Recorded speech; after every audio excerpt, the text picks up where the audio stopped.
Board. Thank you for putting my mic on. Call to order. Robin, would you please call the meeting to, or would you please do the roll call? Yes.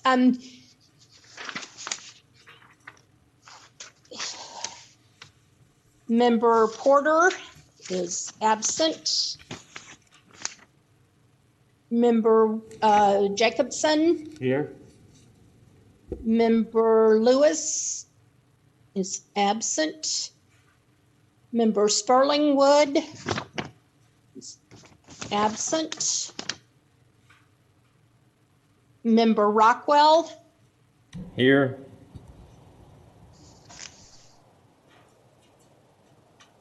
Member Davis is absent. Member Crow. Here. Member Fultz. Here. And Chair Wheeler. Here, thank you. You're welcome. Mr. Chair, before we start, staff would like to ask if, when you go to adopt the agenda, if you might entertain one change, and that would be allowing the new business to go before the old business, since we feel like the old business is going to take quite a bit longer. That would be fine. New business is the budget calendar. So long as the staff who's making the presentation doesn't mind, and if the board's willing now, I will accept the motion at that time. Let me get to that point. Okay, thank you. Thank you. So we have consent agenda next, and I have a few questions on the consent agenda. And I don't know if we need to take it off, but I'm just going to ask the questions, and then staff can respond, and we'll take it from there. First, thanks to Carla Lewis, Member Lewis, for organizing our meetings in the neighborhood, the first one we had in the Duval neighborhood. We'll find out.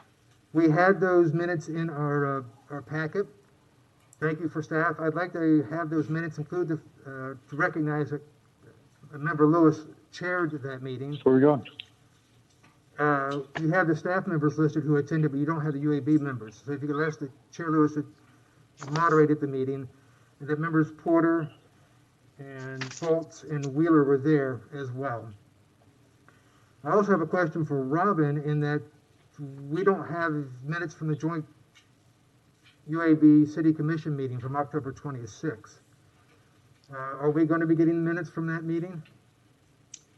I did not do a separate agenda for that meeting, so that there won't be any minutes on our side. Okay. I can share the minutes from that the commission took if you just want to see those. I would appreciate that, yes. If you could send those to the UAB members, I would appreciate that. Okay, I sure will. Hey, Robin, is that what Omi did? Would that be her minutes? Yes, or Marie, whoever took the minutes for that meeting. Yes. Right. Yeah, that wouldn't be any problem, Chair Porter. Wheeler. Thank you, Mr. Manager. The next question I have on the consent agenda is the Gainesville Regional Utility seeking security force contract with Excelsior Defense. This is a question for staff, specifically a question for the general manager. I don't have any qualms with this consent agenda, but it does raise a question. Why is GRU doing a separate security contract when the city has its own security contract and we are a department of the city? And I guess unless the staff could convince me, I'd like to recommend to the city commission that they, in the future, when they do these security contracts, that we not have separate contracts for GRU in the city. But I'll let the general manager address that. And before he does, Member Davis just arrived. That's for Robin's benefit. Thank you. You're welcome. So, General Manager, if you could address that question of why we have separate contracts when the city is doing this overall. Sure. We have absolutely different requirements based on, our regulatory bodies and our ability to function under those. There are different standards with the general government. So, we end up having to write these RFPs differently with the standard of performance. There are some that we do share. And what we're doing in this particular case is sharing under the short term a contract that they have until we find somebody that can respond to the larger requirements that we have. So, it's one of those items that, you're not the only one that asks those types of questions, and they're logical questions. That, why don't we do more in a procurement basis, on common areas? And I think, quite frankly, the answer to that is we do. But when you scratch the surface of some of these, they become more unlike than they are like. So, that's generally the reason. And I know both procurement staffs work closely with each other. Jim Frampton and our group is always on the lookout to see if he can piggyback on any of the contracts that they have. And the same thing exists on the general government side. But it is a very good question. Well, I thank you for that response. I'll leave it up to the UAB members if they want to move and second and approve this consent agenda. But I personally would like to see, I see here that if Excelsior can do this now, they could probably do it in the future as part of a general contract. So I actually would like to see that happen in the future. But I'll entertain a motion if somebody from the board would like to make one to approve the consent agenda. Member Jacobson made the motion. Is there a second? Member Foltz seconded. Any member discussion? Any public discussion? Hearing neither. All those in favor, please say aye. Aye. All those opposed, same sign. It passes unanimously. Thank you all. Next, after we have adopted the consent agenda as a regular agenda, staff has requested that new business be moved ahead of old business. So that we'll be discussing the proposed budget calendar first. Do I hear a motion to move the agenda as modified? Mr. Chair, I have one more potential. Yes, Member Foltz? So Robin, under the next meeting date, Yeah, 5 minutes. you have the next regular meeting as Wednesday, December the 8th? Is that Yes. rather than Tuesday, December the 7th? Thank you. Yes. No, your meetings are always on Thursdays. Your workshops are on Tuesdays. It's actually the 9th. Our next meeting's on the 9th. Okay. Oh, did I? Okay, I'm sorry if I put the date in wrong. Yeah, I just wanted to address that since it was on the agenda, like it looked like the incorrect date was on the agenda. So, Well, it isn't December 8th. I thought that was it. No, it would be the 9th, Thursday, December 9th. Yeah, that's what I remember as well. I was going to mention it at the end of the meeting, but I appreciate Member Foltz bringing it up now. Yeah, sorry about that. I will make sure that that is corrected. thank you. Yeah, Thank you. that was it for me. And was that a second to the motion? Yes. Thank you. We have a motion and a second. Is there any member discussion of the adoption of the agenda? Is there any public comment on the adoption of the agenda? All those in favor, please say aye. Aye. All those opposed, same sign, passes unanimously. We are now up to citizen comment. Do we have any citizen comment in general on items not related to the agenda? I do not see any. Okay. I'm sorry, Chair. Mr. Chair. Yes? Go ahead. Adam, the person who helps with our phone, he needs to fill you in on something, an issue with that. Thank you. Adam, please go Thank ahead. Thank you, Mr. Chair. Thank you, Robin. Just a request, if I may. The way the systems work here, There is typically a delay of maybe 15 or 20 seconds when the meeting is streamed across the internet Okay. between the time that you say something and the time that the audience hears that. I'm going to go further. If they decide that they do want to call in, they dial the number and then they are put in a waiting room, if you will, a technology waiting room, where they listen to probably 10 or 15 seconds about what's going to happen. Then they get to our screener who asks what issues they're going to speak on and coaches them up on the 3 minutes and all of that. All told, it probably takes about 45 minutes for somebody, 45 seconds for somebody to get to me to the point where I know that there is a person and a name and the issues that they're going to speak on. So ideally, a motion is made and seconded. When you call for public comment, you give me about 45 seconds to allow that process to unfold. Happy to do so. So you have spoken some here, but we'll give you a bit more time. I'll wait till see if there's any citizen comment from the internet world. I think in the internet world, on general public comment, we've probably done what we needed to do. The floor is yours, sir. I thank you, sir. I thank you for the reminder. I appreciate that. Having heard that, we move on to State of the Utility. Mr. Brown. Yeah, I would, I think Tom is here, but I did want to let you know that there was a question by one of the members of the Utility Advisory Board related to the editorial in the Gainesville Sun. So Tony has showed up. I think he's there in chambers. Here. And he was going to get up and speak before Tom spoke, so he could talk a little bit about, the reasoning that went into, the regional solution, if you will, with our water district. I'll give Tony the floor to discuss that a little bit with the UAB. Thank you, General ahead, Manager. Yes, Mr. Cunningham is here. Please, Mr. Cunningham, go ahead. Yes, Mr. Chair, members, my name is Tony Cunningham. I'm the wastewater officer at GRU.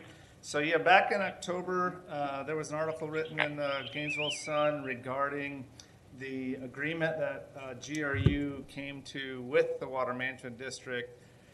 So I wanted to kind of give a reminder of what that was and then kind of have some time to open up and have a little discussion as needed. And so what happened was the Water Management District has a regulatory process called minimum flows and levels. They establish minimum flows and levels for water bodies such as rivers, springs, or lakes. Though the purpose of that regulatory channel is to determine the impact that withdrawals have on water bodies. And so as a public water supplier, our use has an impact on the environment. And we're looking at basically the process develops what that impact looks like and then how to mitigate that impact.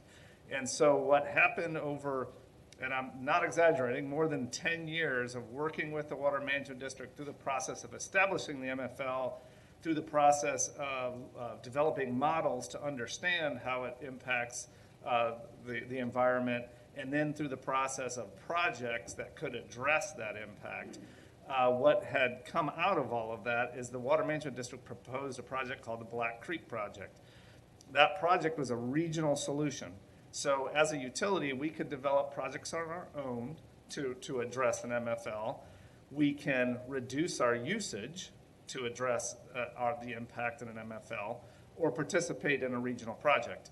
And so, for instance, to give you an order of magnitude, not precise, but to reduce our usage would have had to be about a 33% reduction in our water usage. And so as a community, we were unable to reduce the usage by 33%. To do a local project that just addressed GRU, we had thrown around some different ideas over the years. It's probably a $30 million investment. Or to participate in this regional project was a $2.7 million investment that addresses the regional water supply issues. And again, this is over the next 20 years. These are forward-looking plans. And so as we worked with the Water Management District, participated with the UAB, participated with the City Commission, we moved forward with the option of participating in the regional project by contributing funds over the next 2 fiscal years at a total of $2.7 million, which helps then secure our future water supply for the next 20 years. I will say, in addition to that, we're continuing to do projects that meet a sustainable water supply. An example is we are working through a recharge wetland out on Parker Road, similar to the recharge wetland at Sweetwater Wetlands Park, just at a smaller scale, that achieves very similar results where we're taking water that we've pulled out of the ground, we've treated it to drinking water standards, we're going to put it back in the ground and back in the Florida aquifer to support the spring system and support the local environment. And so those are things we're going to continue to work on, continue to be engaged in. In addition to that, water conservation is always going to be part of our ethos, part of who we are as a community. And what we do, I will tell you the top things that work for water conservation, rates. People see price signals, feel price signals, and respond to price signals. Part of the regulatory process is that you have a conservation rate, which is basically a tiered rate. The more water you use, the more expensive it becomes, so that folks have that price signal and then can make choices to respond to that. That is one of the most effective water conservation tools there is. Education is always going to be a big part. And then we're always going to be in different ways. Like right now, we're investing in toilet retrofits, so older toilets that have a lot more gallons per flush. We have a program that we're with the Water Management District, they're contributing funds to, that we're retrofitting some of those. So we're always going to be very engaged in water conservation, moving forward to have a sustainable water supply. We're engaged with this joint project with the Water Management District and other stakeholders in the region. And essentially, the other stakeholders, frankly, are every permit holder. So every permit holder in St. John's either needs to reduce their usage or participate in this regional project. And so we're part of a big conglomerate of folks that are participating in that. And then we're always looking at projects like the recharge wetland out on Parker Road that we're engaging in. And so that's kind of our future of where we're going with the water supply. I wanted to give that background and that context, and I want to end with one last thing, which is one of the things we're most proud of. If you look in the state of Florida, you look in the St. Johns River Water Management District, our community has one of the lowest, if not the lowest, residential per capita water use. So we have a community that takes that water conservation seriously, and that is really going to help set us up for success in terms of long-term water supply. So with that, I wanted to open up to you all as members, and Mr. Chair, if there are any questions or more information or discussion we can have on that issue. Thank you, Mr. Cunningham. Chair members, do we have any comments? Mr. Gold? Mr. Cunningham, I appreciate you coming tonight and given that really clear explanation. I feel like you explained it very clearly the first time and made a good case when we talked about this some months ago. I've been concerned the entirety of my involvement with GRU as a citizen or anything about the significant amount of disinformation that exists in this community about the utility. And it's one thing when random person on the street has misinformation. It's another thing when the editor of our local paper has misinformation. And I thought that I really appreciate a lot of what Nathan Crabb has to say often. I thought in this particular case, the way he framed it was as sort of this project versus conservation. We were choosing to do this instead of conserving. And I think that particularly given the case you've laid out, that was a really significant misframing of the issue. Mm-hmm. And so I was the one that, kind of raised this issue and was hoping for a response from the utility to Nathan on this issue. And the general manager has made me aware that the way I approached trying to get that response was inappropriate. And so I apologize for that. But I do think it's important in those cases, especially when it's a situation like that, that we respond and that we set the record straight, because I think that particularly somebody like Nathan Crabb has, a significant amount of influence in the community, and a lot of people read the paper and read his editorials and form their opinions on GRU based on things that he says. So again, thank you for bringing that up and reframing it for us, and that was why I raised my concern initially. Thank you. Very good. Member Cruz. Yeah, we remember very well when you first addressed this issue before the UAB. We appreciate you coming back. Yeah, I have a question, a general question here. We know what Gainesville is paying for a certain amount of water over a certain period of time. Can you give us any gauge as to how other jurisdictions have the same numbers with number of users and amount of water and amount of money and length of time and those kinds of metrics? And you're talking particularly about participation with the MFL and the Black Creek project? Well, when you first addressed, you talked about a, shall I say, a coalition or a number of jurisdictions joined together on this. Yep.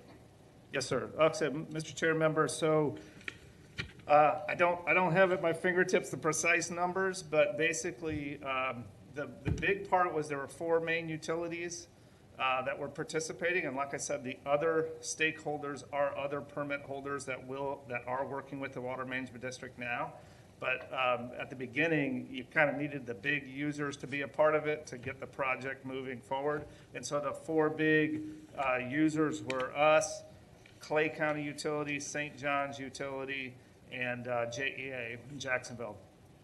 And if you look at how much people are participating, it's somewhat complicated from the standpoint is you use groundwater models to determine how much their impact is.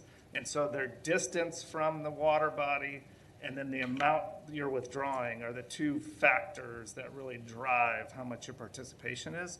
And so to give you an example, Clay County uses less supply than we do, but they're closer to the lakes that are impacted. So their participation was higher than ours. And if I remember off the top of my head, might have been double what ours was, somewhere in that neighborhood. Jacksonville, much higher withdraw, but further away from those lakes that are being impacted. So theirs was higher than Clay County's, but it's not 5 times higher than ours, even though they have 5 times the withdrawal because they're farther away. And then St. Johns County has less withdrawal, and they were farther away. So I think they were the kind of the smallest of the big 4 utilities. And so that's kind of the order of magnitude of how it worked. And then that'll be true for all other permit holders, depending on how far away they are and how much their withdrawal will be what their impact is. Now, what I will say is probably a lot of the other users, like ag, for instance, they're probably going to reduce their permit number instead of participating financially. So if they have a 2 MGD permit, they might have a 1.8 MGD permit after this, and they just can't withdraw more than that, and that's how they'll participate. Does that answer the question? Does that get to that? Well, yeah, thank you very much. If it's not difficult, if you have data right at your fingertips, I think we would just appreciate just a little memo that might, a little Excel spreadsheet or something that just sort of indicates some of the participants and some of the amounts and certainly the rate that they are paying vis-a-vis the rate that we're paying. Yep, I can definitely. I'll just do a short little memo with that data in it and send it to the UAB. Thanks. I don't see any other lights, any other comments here. So I'll mention that I responded to that editorial and I said it's the issue here is not a matter of should we do this project or should we do conservation. It's a matter of doing both. They work hand in hand together. And I think you laid it out quite well here. We can get a lot of the way there with conservation, but we've all seen what's happening in those lakes in Keystone Heights. And this project is just, it has to be done. I mean, and it's not either or, let's work together on doing both. So thank you for presenting that.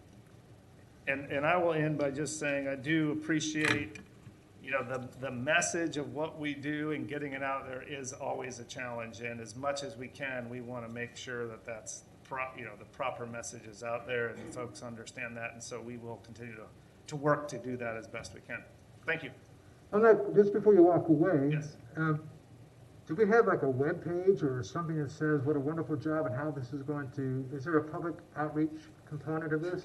I know the St. John's has some. I don't know what's linked on our website, but I'll check on that. If that could be shared with our community, that might be useful to kind of get Okay. that message out like that member folks is asking. That's really good, and I'll also, if I find that, I can include that in the memo too. Perfect. Kind of perfect. Okay. Thank you. Thank you. Remember, Mr. Aaron will have comments after the report's finished. Tom, are you ready to go with steady utility? Mr. Brown? Good evening, There you Chair are. Wheeler, members of the UAB, Tom Brown, Chief Operating Officer at GRU. Here with the state of the utility for October 2021. I'd just like to mention the podium mic is very clear, but the microphones, from what you're saying from up there on the dais with the mask, is just really muffled. I know myself and some of the other people listening are having a difficult time understanding what's being said, even though we're familiar with the subject matter, but just not sure whether the technical people can do anything to help you with that or not. October was actually a pretty good month for the utility. In some respects, it was kind of a quiet month. From safety perspective, we had no recordable accidents so far for the new fiscal year. So that's really a good thing. We did have 2 vehicle accidents. One's classified as preventable, one not preventable.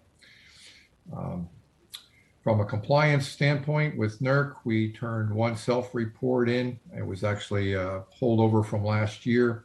It was an incident that had to do with an automatic voltage regulation up at Deerhaven from back in the end of June, dealing with a 30-minute notification. I don't expect anything to come from that, but it was turned in as a self-report. Reliability for the month, we had a total of 51 outages. With the overhead, the major outages occurred, 10 of them were from vegetation, 6 of them were equipment failures. And on the underground, we had 7 equipment failures, and the rest were either unknown or spread across other types of failure modes. From a sales perspective, the month was actually a better month than last year. We sold 171,901 megawatt hours for the month compared to 169,577 for last year. Gas therms were also up, 1.466 million therms versus 1.374 of last year. Capacity across the units was a very good month from availability perspective. We didn't have any coal deliveries for the month of October, but we're looking for an additional 2 to 3 trains of coal to be delivered before the end of the year. We're consuming approximately a train load a month, so try and keep pace with what our current burn rate is, even though the majority of the generation right now is being fired with natural gas. Solar, there's no significant update relative to Origis beyond what has previously been reported. They're still working on trying to find a site that's acceptable to the project. But we're cautiously optimistic at this point that will come. Water wastewater for the month was pretty much a good month as well. We had only 1 SSO for the month, obviously with the drier weather. I think that helped a lot. I do want to apologize. I think there was a request from the UAB members to provide an indication of our generation by fuel mix. We will have that in the next report. I was planning to give that to you as a percentage of megawatt production by fuel type, and also a percentage of million BTUs by fuel utilized for the month. If there's any other format that you'd like to see it in, just let me know, and we'll include that. So I think that's kind of the highlights. If there's any questions in particular from the report after you reviewed it, I'll be glad to entertain those.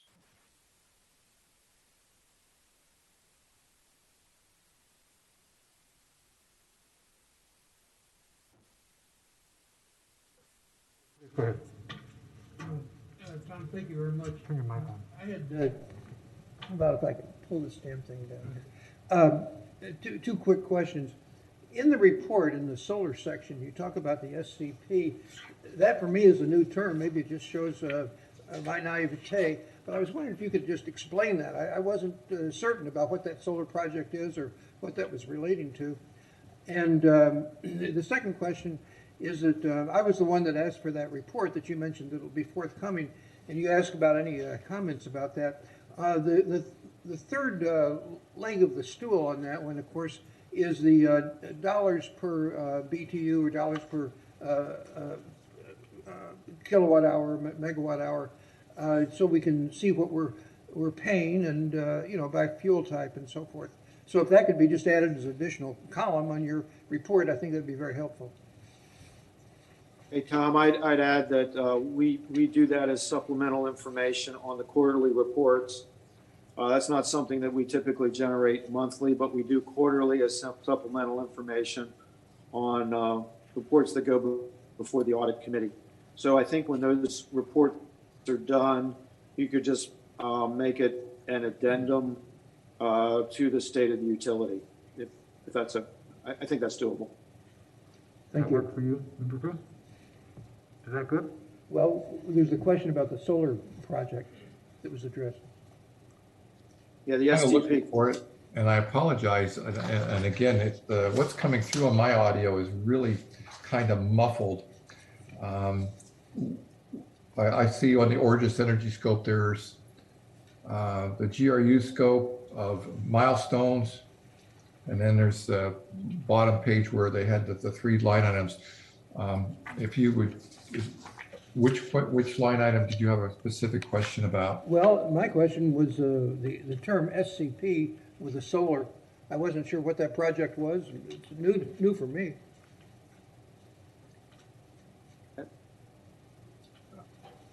Is this on page ES7? I'm missing what term you're asking for. I really do apologize. Well, Did you say ES? Can you say it again, Mr. Crow? SCP, Sugar. Oh, Charlie SEC, Peter. the Southwest Energy Center. Is that what it refers to?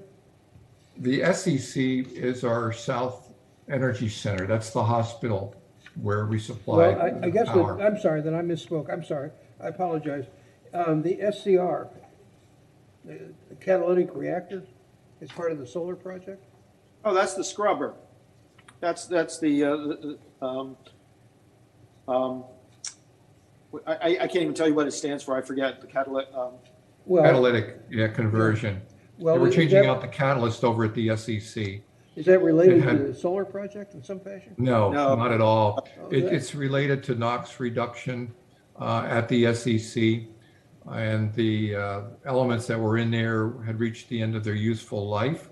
So we're going to change those out. The new catalyst is actually, understand, on-site and is expected to be done the week of the 29th. Will take us about 4 days to change it out. Okay, for some reason, when I read it, I thought it was addressing the solar project. I was very confused. Do you have any further comments? That's all. Thank you. Do we have any other more comments? Member Jacobson? It says for solar engine, we received the new SCR. So I think the question is, what does it mean for solar engine? What page is that? ES5. We have a solar gas turbine at the SEC, but it's nothing to do with the sun. That's just the name of the company that manufactured it. That's the OEM Solar. Okay, thank you. That is, I will, yeah, that's confusing. It's the name of the vendor. It's not a solar. You're right. Thank you. Thank you, Member Jacobson. Are there any further comments? Okay, the comments from the public, and I know Ms. Darren, you had your hand raised earlier. Did you want to speak to the state of utility report? Did you? Yes, if you would like to speak. Yes, you raised your hand when Mr. Cunningham made his presentation earlier. Yes. That was part of the state of utility report. Okay. Do you wish to comment on the state of utility report? Yes, sir. Please. Thank you. Nancy Darren, does that come through? Yep. Okay. Oh, sounds loud. Anyways, always, I so appreciate Mr. Cunningham coming and the information. That was very helpful to me. And he's just always amazing. I so appreciate it. I had hoped to catch him before he left because he said that in conservation we were perhaps the best in Florida for our water consumption, and I was wondering what it actually was, because that is certainly something to tout. I know at COP22 they were going to set a limit of 115 gallons per capita, and I bet we're below that. So I had just hoped to have more good news from GRU. And then I appreciate what Member Crow had to say. That was my other question, is the cost of the different fuel types and the percentages. So thank you all for answering that as well. Thank you, Ms. Darren. So we'll ask Mr. Cunningham, when he mentioned that he would be following up with us with a report on our participation in this project. So maybe if we could ask him to include some numbers on our current consumption and how it compares to other utilities. So Could I add on that, Chair Wheeler? We've looked at that in the past, and we'll take a look at that again.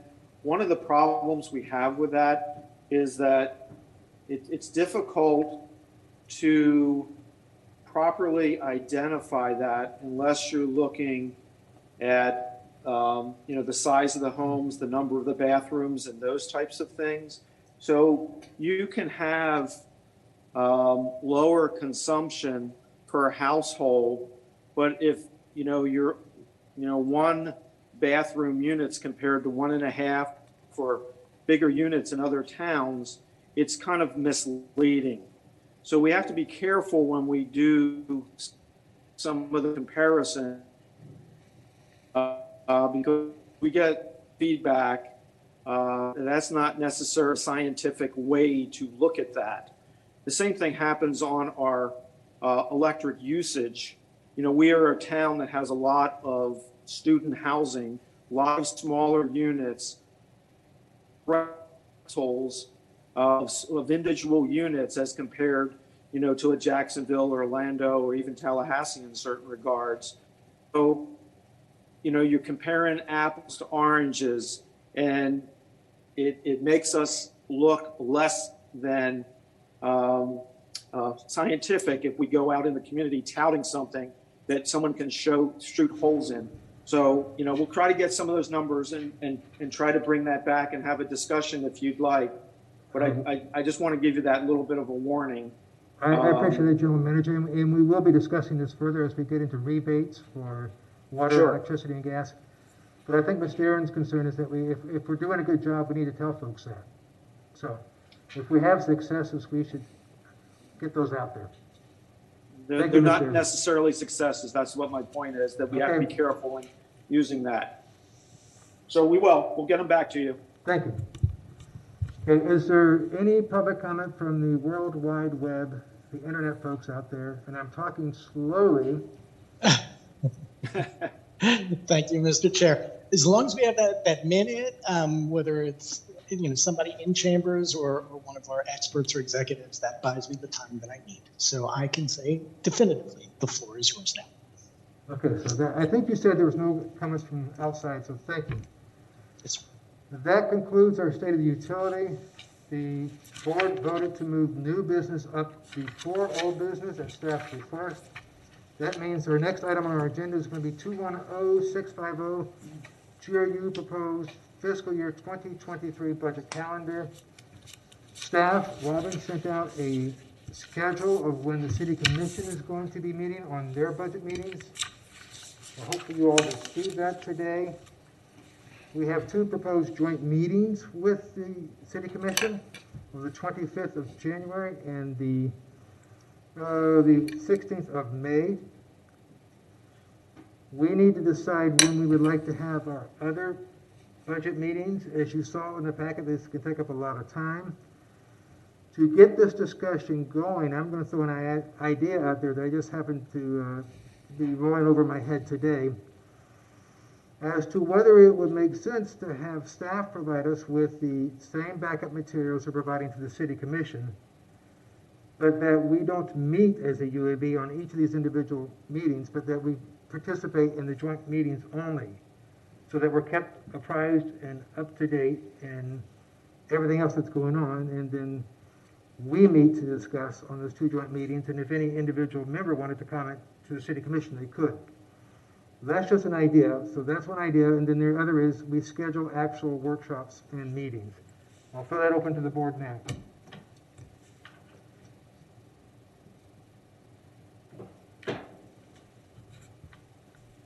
Are there any comments, any requests from board members? Member Foltz?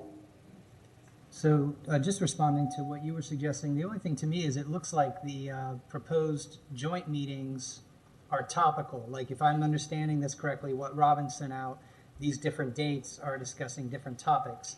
So it seems to me that we need to meet and discuss these issues other than just during the joint meetings with the city commission. Am I misreading that? Excuse Robin? me, Chair. Yes? Hi, this is Claudia Raznick, the CFO at GRU.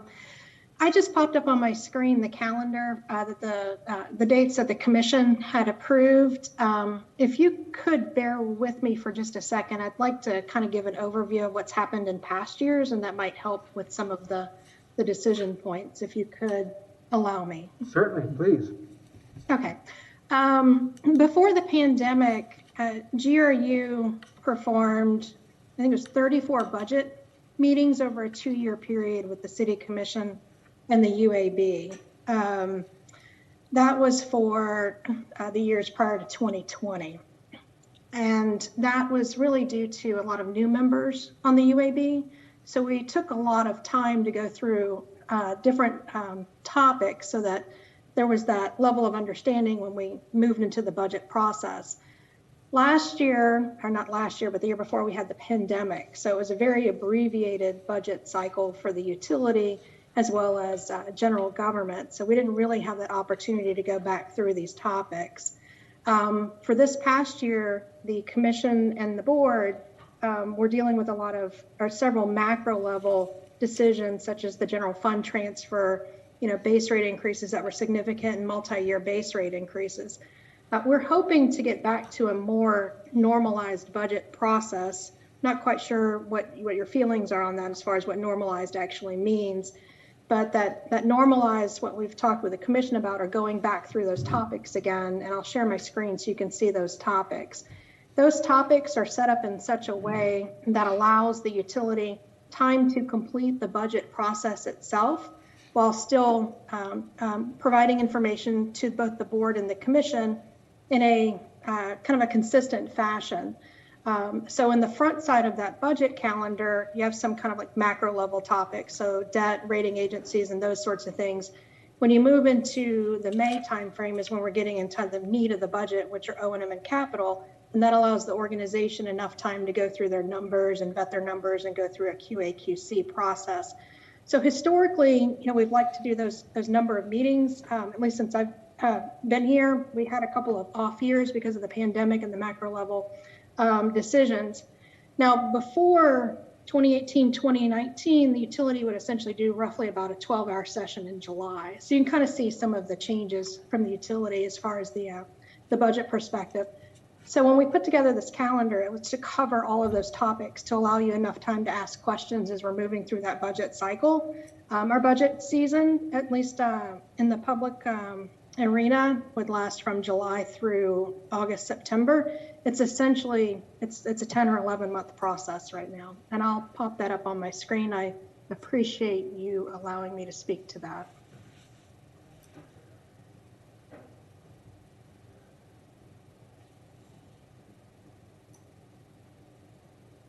So for the joint meeting, that essentially would be the rating agency overview with the commission, because that's running in the time. So the commission will see the debt in December. Rating agency in January would be for both board and the commission, same here. So what we were asking is if we could get these other topics on either workshops or meetings so that you'd have the opportunity to receive that information if you choose to do so in a meeting format. We could absolutely forward it on to you in an electronic format as well. Thank you. Thank you, Ms. Resnick. I appreciate that. Board members, do we want to do workshops or do we want to do meetings? Or do we want to do completely different scheduled noticed meetings? Do we have preferences, druthers? I will note that if we follow this into a workshop, that staff would have to have a presentation to the UAB on November 23rd, which is only 8 days away, for the first presentation. Is that even possible? I believe for December, it would be the December meeting. Off the top of my head, I think it's the 9th or the 15th. Robin would have to help me with that. So we would be after the city commission then, on that one. On that one, yes. Okay. Member Pro, you have a, Yeah, I'd like to ask how I can get big tall mountains in my backyard.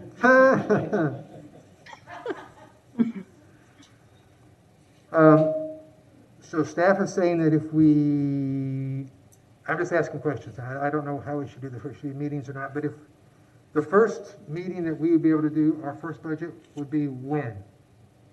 Would it be if we did it at a workshop or if we did it a meeting? What would those 2 dates be?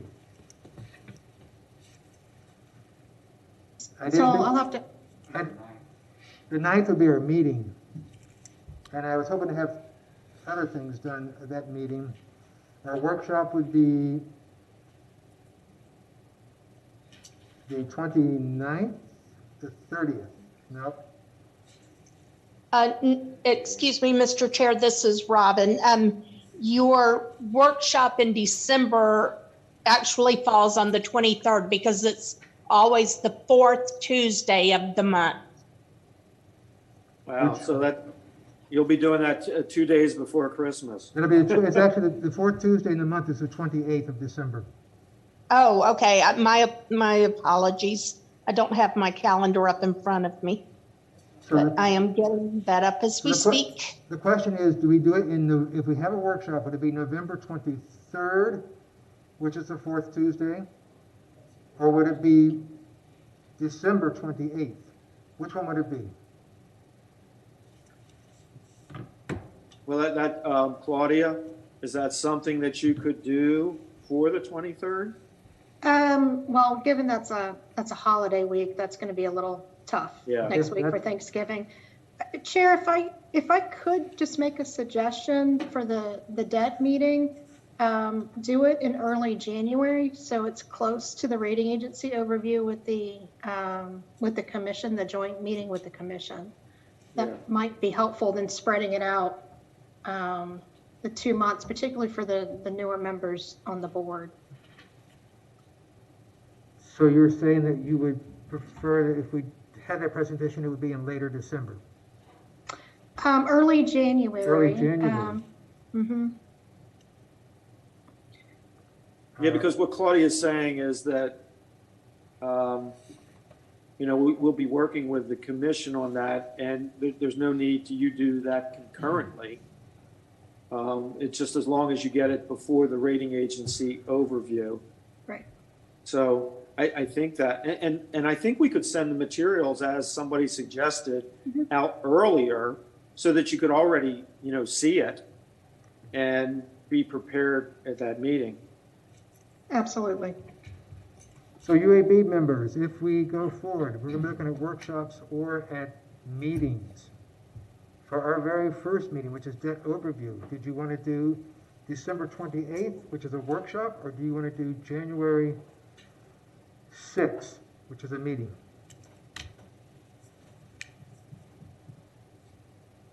Do we care? Member Foltz? Sounds like Claudia is saying January 6th. And Yeah, I think that's her preference. I'm so asking. I would be, myself, I'd be happy to go with her preference. Okay.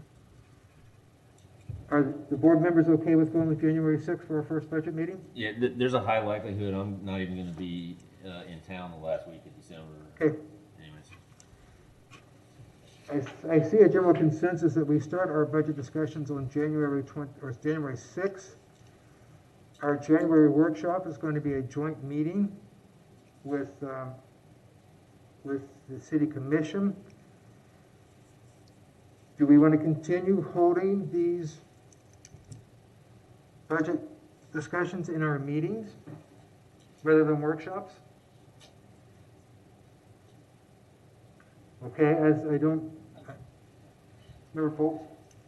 I don't have a strong preference, to be honest. I would be fine to go with whatever Claudia and other staff think makes the most sense in terms of timing from their end. If either works for them, then I would prefer workshops myself, but I'm fine either way personally. I think from GRU's perspective, workshops are probably better. They're more free flowing. And, you know, I don't want to speak for Claudia, but I've seen in the past that is kind of a better vehicle. I agree. We will be covering a tremendous amount of information. Each topic is probably 2 hours-ish, some shorter, some longer, and depending on questions. Claudia, the third budget discussions, cash liquidity and reserves, et cetera. Would staff be available to have that ready by our January 25th workshop? Yes. No, Yes. that doesn't work. Nope, sorry, can't do that because that's a joint meeting. It's going to have to be the yeah. following workshop, which would be the 15th. Is that correct, Robin? Of February? Of February? That's the third. I'm sorry, tell me which date again? So I'm looking at the third meeting, the third topic, subject. Our workshop in February of 2022 is on what date? February.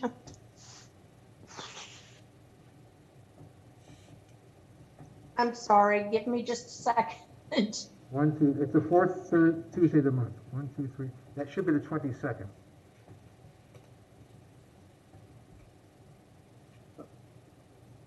Yes, I believe you're correct. So let's have our third meeting, budget meeting on the 22nd workshop. Isn't that the second meeting? That's the third meeting. That's the third subject. We're meeting on January 6th to discuss the first subject. Right. We're meeting on January 25th as a joint City Commission and UAB meeting on the 25th for the second Right. subject. Third subject, which is going to be held February 7th, I'm trying to fit it into a workshop. Yep, that makes sense to me. And I'm looking at the calendar and trying to figure, I think it's February 22nd is that workshop. February 23rd, actually, because they're on Tuesdays. In 2022, February 2nd is a Tuesday. Yep. Oh, I'm sorry. I'm looking at February 21. That's not helpful, is it? My apologies. All right, so the third subject is going to be on February 27th, our workshop. Our next workshop is in March. 1, 2, 3, 4th, which also should be March 22nd.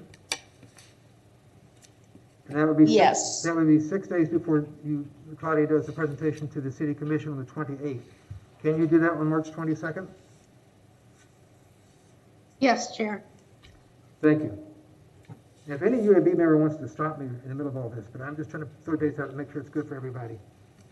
No, you're on a roll. You're doing well. Yeah. April 2022, 1, 2, 3. Our fifth subject is going to be customer sales and revenue over. Our workshop in April, it's going to be 1, 2, 3. After, it's going to be the 26th. It's going to be after the City Commission has their meeting. Is that when you had the same date, Robin, April 26th for our workshop in April? Yes, I have that. 1, 2, 3. So that would be our fifth subject discussion. The next one's going to be a proposed joint meeting. No, I'm sorry, Mr. Chair, there are 2 meetings in May. There's one on May 2nd, and then the one on May 16th is a joint meeting with you all. Now, that's probably something you'll want to discuss because May 16th, I believe, is a Monday. Let me get to May. So you're saying we have a choice between May 2nd and May 16th? No, we're going to hold 2 meetings in May. There's 2 separate topics there. And they're going to be both joint meetings? No, just one of them, just the one on May 16th. Thank you. And that is a Monday. That May 16th is a Monday. Thank you. So, okay. We're kind of, I think we've got it, the eyes are beginning to glaze over up here. I get the impression that what I'm trying to do is meet the UAB's desire to have these budgets on workshops. We'll schedule all the ones we can on workshops and bring this back to the UAB at our next meeting. But right now, we know we're going to start on January 6th with our first discussion is going to be during a meeting, January 6th meeting. All the others are going to be either joint or workshops. Does that work for everybody? Mr. Rockwell? Thank you, Chair. I would just throw out there that, you know, if we've got to get through all this material by a certain date and we're looking at really long meetings, personally, I wouldn't be proposed to scheduling an extra meeting to try to squeeze something in. I'm not trying to muddy the waters. I'm just saying it might make life easier in the long run to entertain that idea. We don't have to get into it right now. I'm just throwing it out there.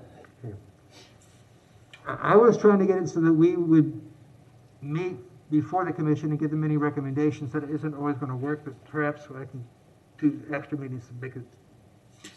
I would be willing to entertain, is all I'm saying. Do I have the UAB's permission to work with staff to come up with a schedule to present to you at our next meeting? Thank you. Robin, staff, I think you understand where we're coming. Claudia, are you okay with this? Oh, absolutely. Thank you, Chair. Thank you. I like the mountains as well, but I just have to, the editor in me wants to tell you that you have your image reversed on your screen. All right, thank you. Okay, it's a tough crowd. We've discussed that. There's no actual vote, but I will allow any citizen comment on this if there is any in the chamber, because we did have some member discussion here. And Adam, I'm talking slowly so that in case there's anybody out there in the internet world who would like to speak to the budget calendar, I'm giving you lots of opportunity to have them call in. Yes. During this delay, I actually have going way back to the discussion of water use in GRU territory. It might be interesting, and I appreciate what Ed was saying about not touting something we're not going to take credit for, but I think it'd be interesting to look at historical trends, because I think GRU truly has done a good job of decreasing usage, which would be fair. Yeah. To look at relative terms, so just a suggestion for agree. them to come back with. So we keep adding things on for Tony to get back to us on, but I think that's a good idea to show that historical trend line. Yeah, I communicated that to Tony to look at those trends. Okay, thank you. Thank you. Do we have any public comments on the GRU proposed fiscal year 2023 budget calendar for the UAB? Mr. Chair, the lines sir. are clear. I thank you, sir. I appreciate it. Okay, let's move on now back to old business. Item 1210206, update on natural gas rebate policies. I don't know who from staff is presenting. Before we start, I'm going to ask the UAB, do you want to ask questions during the presentation or wait till he finishes and ask them afterwards? What's the board's pleasure? Does the board care? Remember Rockwell says let him go through his whole entire presentation? Yeah, do the whole presentation, then we'll ask questions. Okay. There are a couple times during the presentation I just have a very simple question. Okay. So I'll keep them short though. Okay. Please, sir, go ahead. Can I take my... That's your prerogative. Okay, thank you. Good evening, everyone. My name is Z. Rahman. Everybody calls me Z. I'm working for GRU for a while and working with energy delivery as a utility project team leader 3. So today I'm going to present about natural gas and my before saying anything, let me share my screen so that everybody can see it.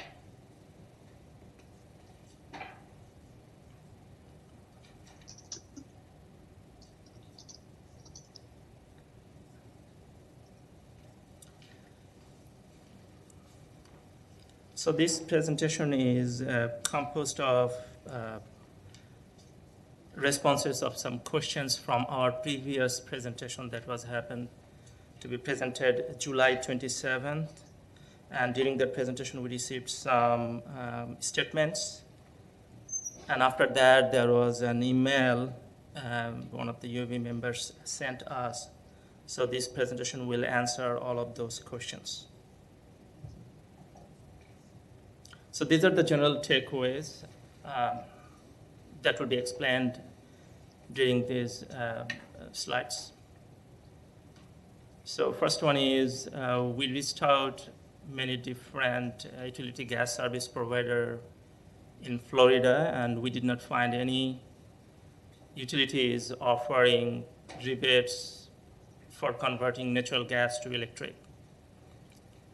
So second point is eliminating natural gas would cause a net present value decrease of 11 million in net revenue over 20 years.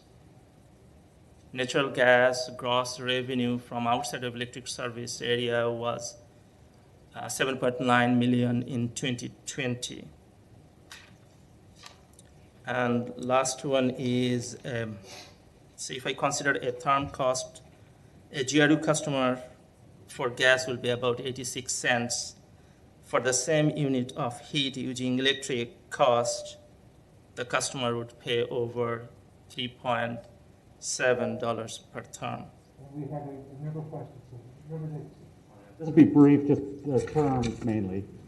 When you say net revenue, is that profit or is that net? What exactly are you meaning? Net revenue, in generally considered, can be a profit. Okay, so it includes both expenses and.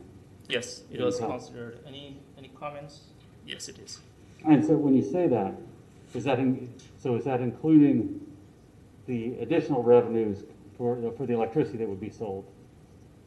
This is all for gas that we are presenting here.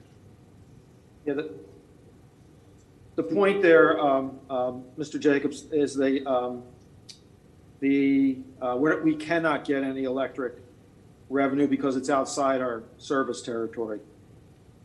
So it would be either that gas revenue or nothing.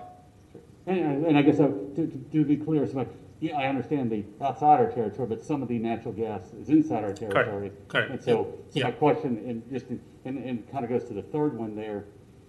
So you're saying electricity generates, a whole lot more per therm than natural gas. So I'm just trying to understand the impact on GRU.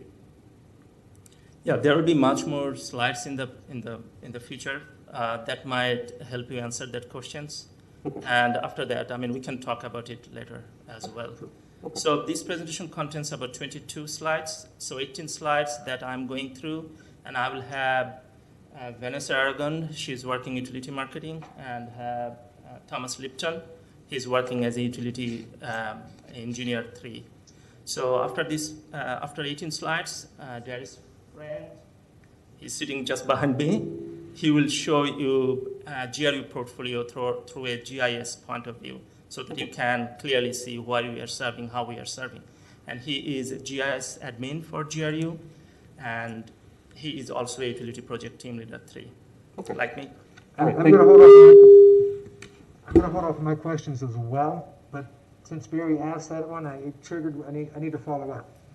The last line is you're saying that's net revenue, gross revenue, electric generates $3.77 a therm, and total revenues, or what is that unit you're measuring there? Okay, so that is we converted everything equivalent to therm just to compare apple to apple. So because we earn $3.77 per therm? That's really not written clearly. It should be electric cost $3.77 per therm compared to so we sell it. $86 per therm for equivalent to. So that's gross revenue. No, that's our cost. That's your cost.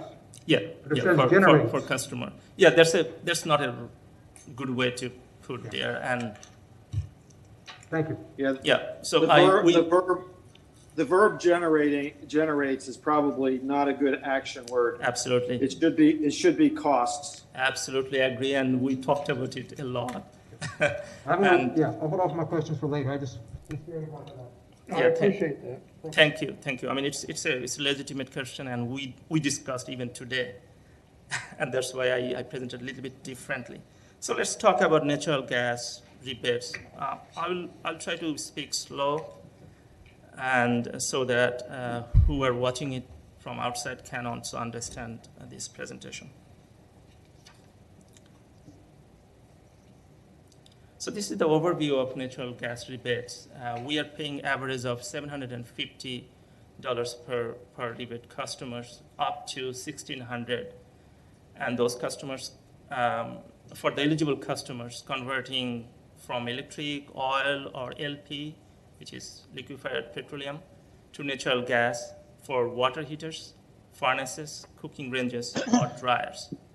To be eligible for that rebate, those customers need to be GRU residential customers. These are open to GRU residential customers, must be within GRU natural gas service area. It could be within electric, outside electric, it doesn't matter. Must use a GRU approved gas contractors. So safety is a concern. So we don't allow anybody to do that conversion. It should be GRU approved contractors. And it will be a conversion, not an upgrade from their existing gas appliances. And there is another point I'd like to add. For that, getting that money, they need to have natural gas water heater, either for new homes or an existing one. So if I want to see the overall view of what other utilities are doing in Florida, so we put a nice map there for easy understanding for everyone. And you can see GRU fits just after Okaloosa Gas, and they have a very, very small footprint of customer base. And you can see around us there are so many companies, and maximum is paying by TICO. As you know, Jacksonville is served by TICO, and their price is shown over there, $24.90. And there are two things to take from here. None of these utilities pictured offers a rebate to switch from gas to electric that I mentioned before. And most statewide utilities offer larger rebates than GRU for conversions to natural gas appliances. And if I may, this is the chair. Thank you. If I may, Yeah, just go ahead. a clarification that's buried. I'm going to try again, save most of my questions. But just to put this in context, and we're not asking for a rebate to switch from gas to electric. We're asking to stop gas rebates. And all these providers you've put up here, only one is a municipal utility that sells electricity and gas. Most of these are private gas companies, so the comparison really doesn't work. But I want to point that out here before we go forward. Yeah, I can add one thing. Say like Jacksonville, they do not have their own gas, so everything was managed by TICO. Same for other utilities, they do not have their own gas services like us. We are kind of vertically integrated. We have, not vertically integrated, what I'm saying that we have our gas department, but those guys, they do not have gas department. So they are relying on a private company like TICO who is serving them. So if we want to see the rebates, how much we are giving, how much we are providing to our customers.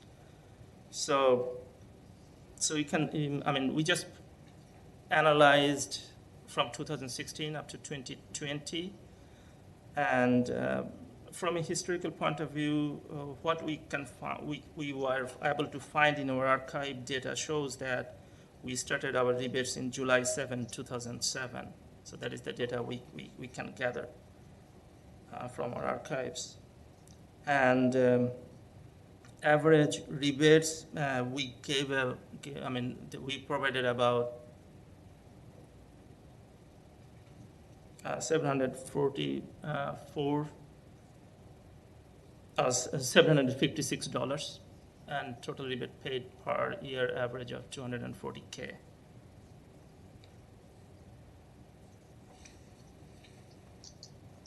And most of those are 90% of those for new home constructions.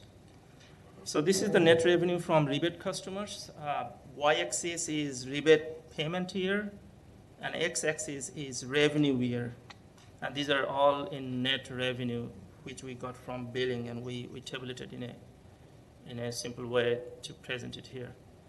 So if I consider 2016, on 2016 rebate was provided to our customers through builders for new homes, and these are new homes, so nobody was living over there, so there was no generation of money for us. But for the existing houses, customers can get that rebate right away, and GRU can get the money back right away as well. The cross means no money was generated, as I explained. So if I see the projected net revenue from rebate customers, and if you want to understand the payback period, you can see that is about 3.5 years of payback period, including that 1 year for the new home where the rebate was allowed, but nobody was living there. So it was not generating any revenue for us. So it's basically 2.5 years from the day that customers start consuming natural gas.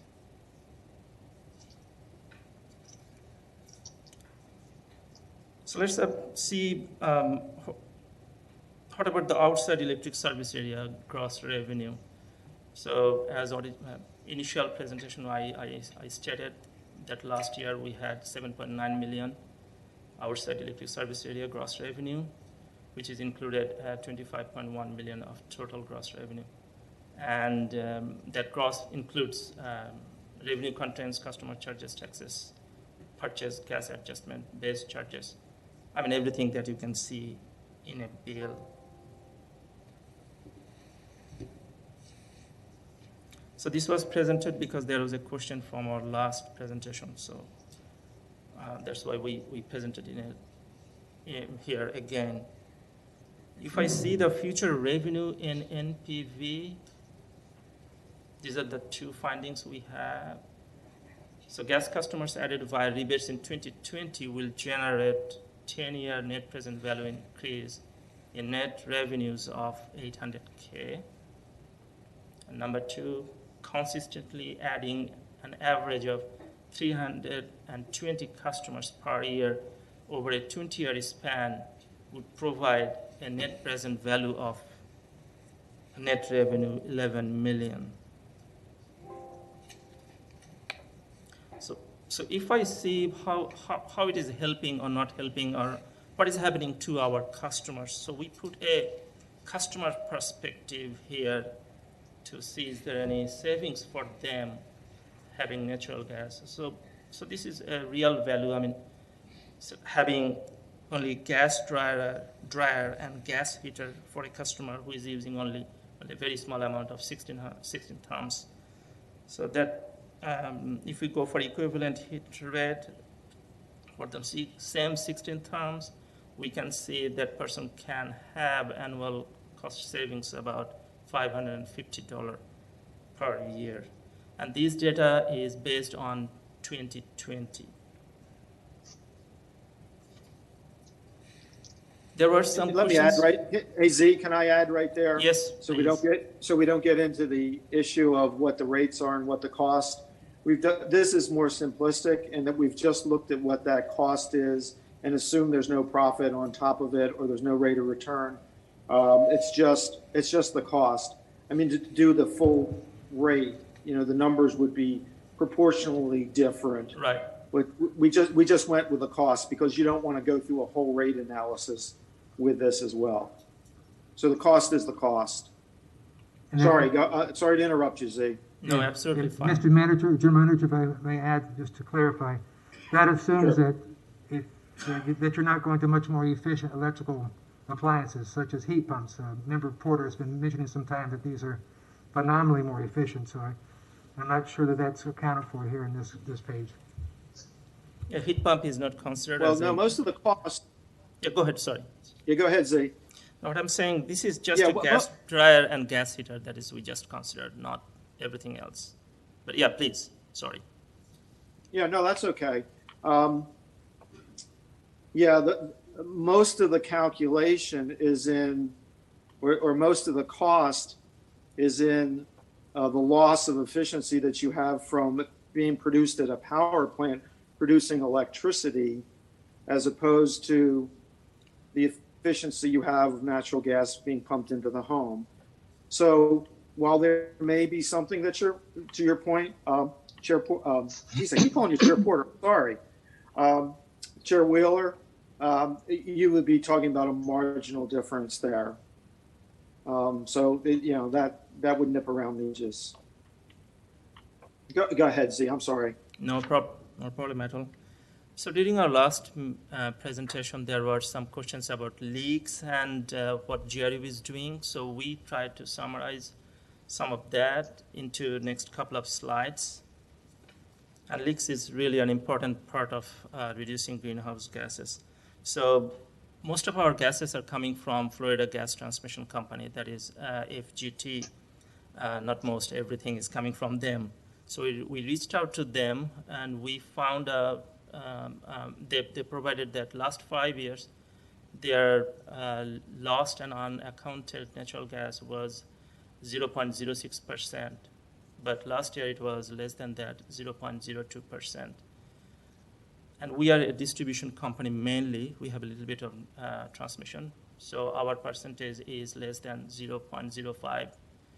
So that is, comparing with industry standards, it is way less because that is about 1%. So also there was some questions about cold extreme weather in Texas. So we try to summarize that as well here. As you know, Florida Reliability Coordination Council, they completed 2 studies, and there is a third one going on. So first study, they considered infrastructure failure in Transco area that feeds natural gas to Florida. What will happen to that? So results came up with that the state fuel oil capacity appears to be adequate for 5 days after an incident occur of having an infrastructure outage. But easiest way to solve that issue by mitigated by reliance on dual fuel units. So there was another study completed in 2020. In that time, as you know, everyone trying to convert all of their coal-fired plants into natural gas. So that was that discussion. That hypothesis was considered, and in addition to that, if there was no gas infrastructure is constructed or developed. So result came up that gas infrastructure expansion is needed after 2027. So before that, it will be fine. And again, they also mentioned that all the issues can be resolved a lot if every single power plant might have a dual fuel capacity. I would like to add one point here. Our Deer Haven gas conversion information was also shared with them, and that was also considered in that analysis, in that study. So third one is going on, and GRU is always participating into these studies. So this time, cold weather event also added, and extreme event planning also added. That extreme event related to Florida. As you know, in 1989, we had a rough day of having -8 degrees Fahrenheit here in Florida. So that extreme event also included. That is in ongoing, so we might have results sometimes next year. So what are the GRU's initiatives to reduce those leaks, or which direction GRU gas is going, or GRU as a whole is going? So we are exploring Project Canary. As you know, there's a program that ensure and certify low gas leakage at the wellhead. So that is the very first thing a gas company should think about. So we are exploring that. So there will be a future we'll look for that we'll only purchase gas that having Project Canary certified wells. Also, we are investigating some initiatives with XPC ESG metric framework, and we are ready to submit voluntary sustainability report through their templates. And as you know, we started talking about AMI. We are going to implement in next 2-3 years in the future. So we also investigating battery-powered methane detector that can go with the AMI, so that we can reduce. We can track our leakage, even in our service lines. So next couple of slides, I will talk about all the questions were asked, and we summarize all those answers for all of our benefits. So we try to compile all of the questions and try to answer all of those. If there is something missing, we can talk about that as well. So first question was, what is the conversion rate or cost for liquefied petroleum to natural gas? So that will be about $2,500 per house. What is the amount or number of commercial rebates given to the commercial customers? Answer is none. We're not giving any commercial customers any kinds of rebates. What is the plan to increase the dollar value of rebates to convert from LP electric to NG to help low-income communities convert to gas service? So there is no plan at this time, but we can have it in the future if required, if suggested. The rebate are allowed to any residential customer who requests one and also qualifies. What is the profit per year generated by rebates? So that will be 83,000 incremental increase in net revenue each year.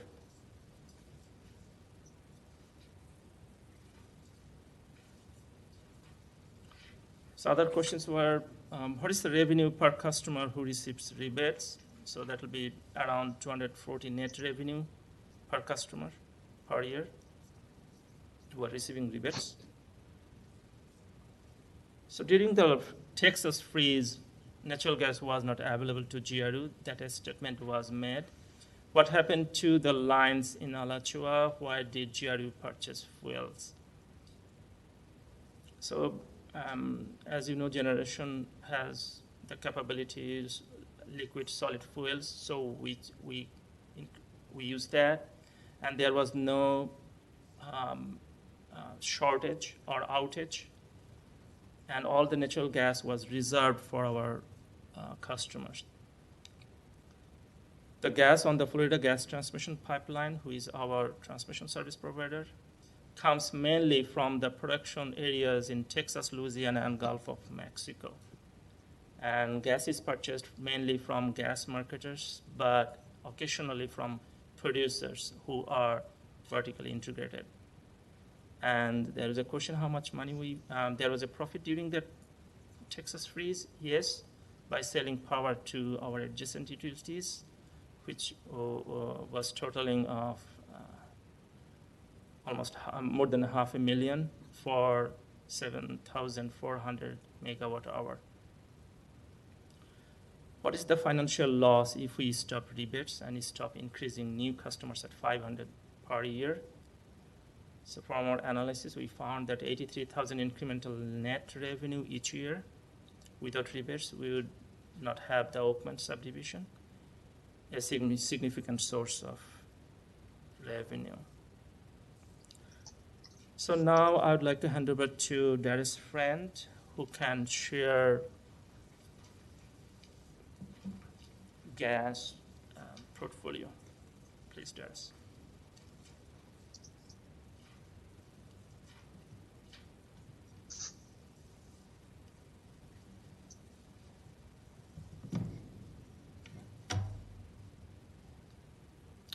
Good evening. My name's Darius. I'm the GIS admin for Energy Delivery. I was part of a team of about 14 people to answer these questions and present to you tonight. My role is to present the spatial data that group had compiled for this evening. So, as with any organization, it's important to know who our customers are, where they are, and who our competitors are.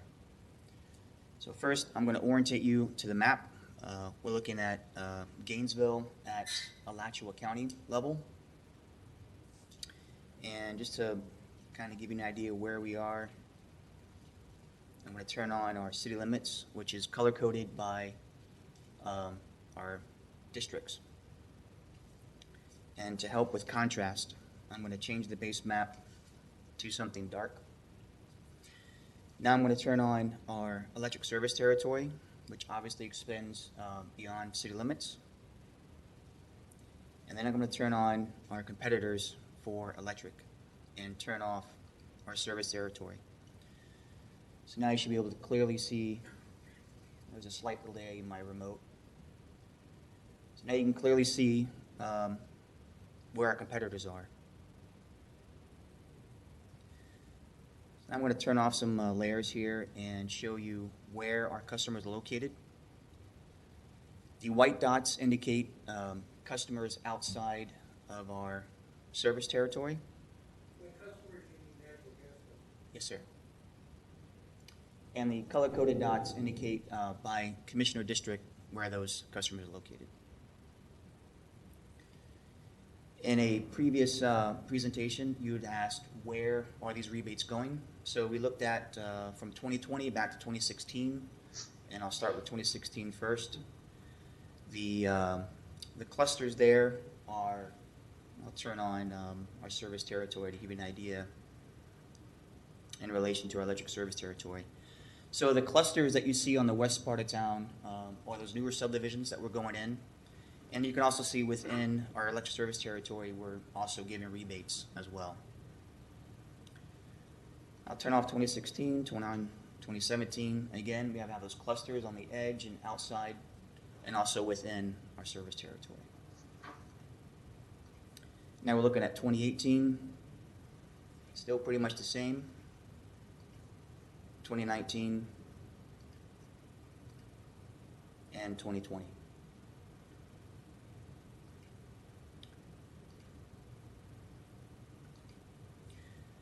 So now I can show you where our customers are located,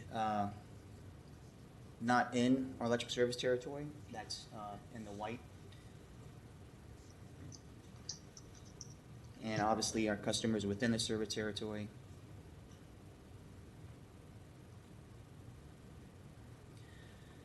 We also took a look at our large account customers. There was some talk about who our customers are and where they're located. So we do have some significant large account customers. Some are not located within our electric service territory. That's the purple dots. These are customers located within our service territory. And I can also show you where they're located within the city limits within our district.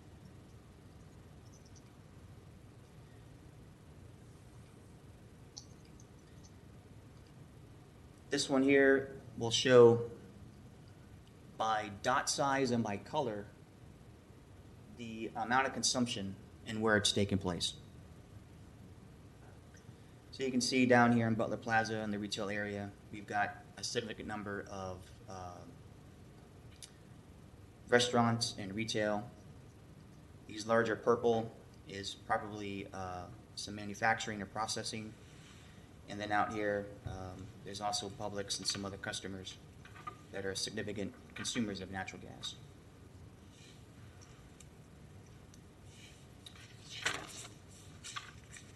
Now this shows where our laundry customers are located. Most of them are on the east side of town. I'm going to switch my map. Now we're looking at the laundry customers color-coded by our commissioner districts. Now I'm going to overlay the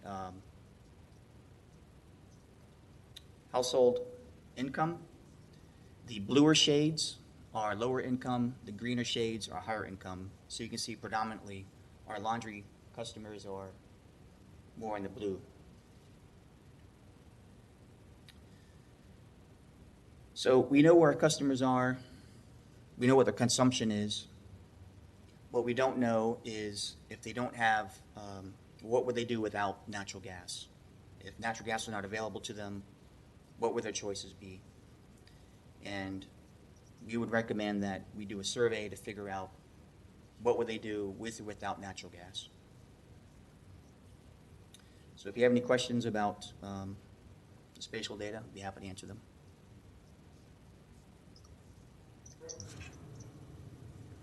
Does that wrap up staff's presentation?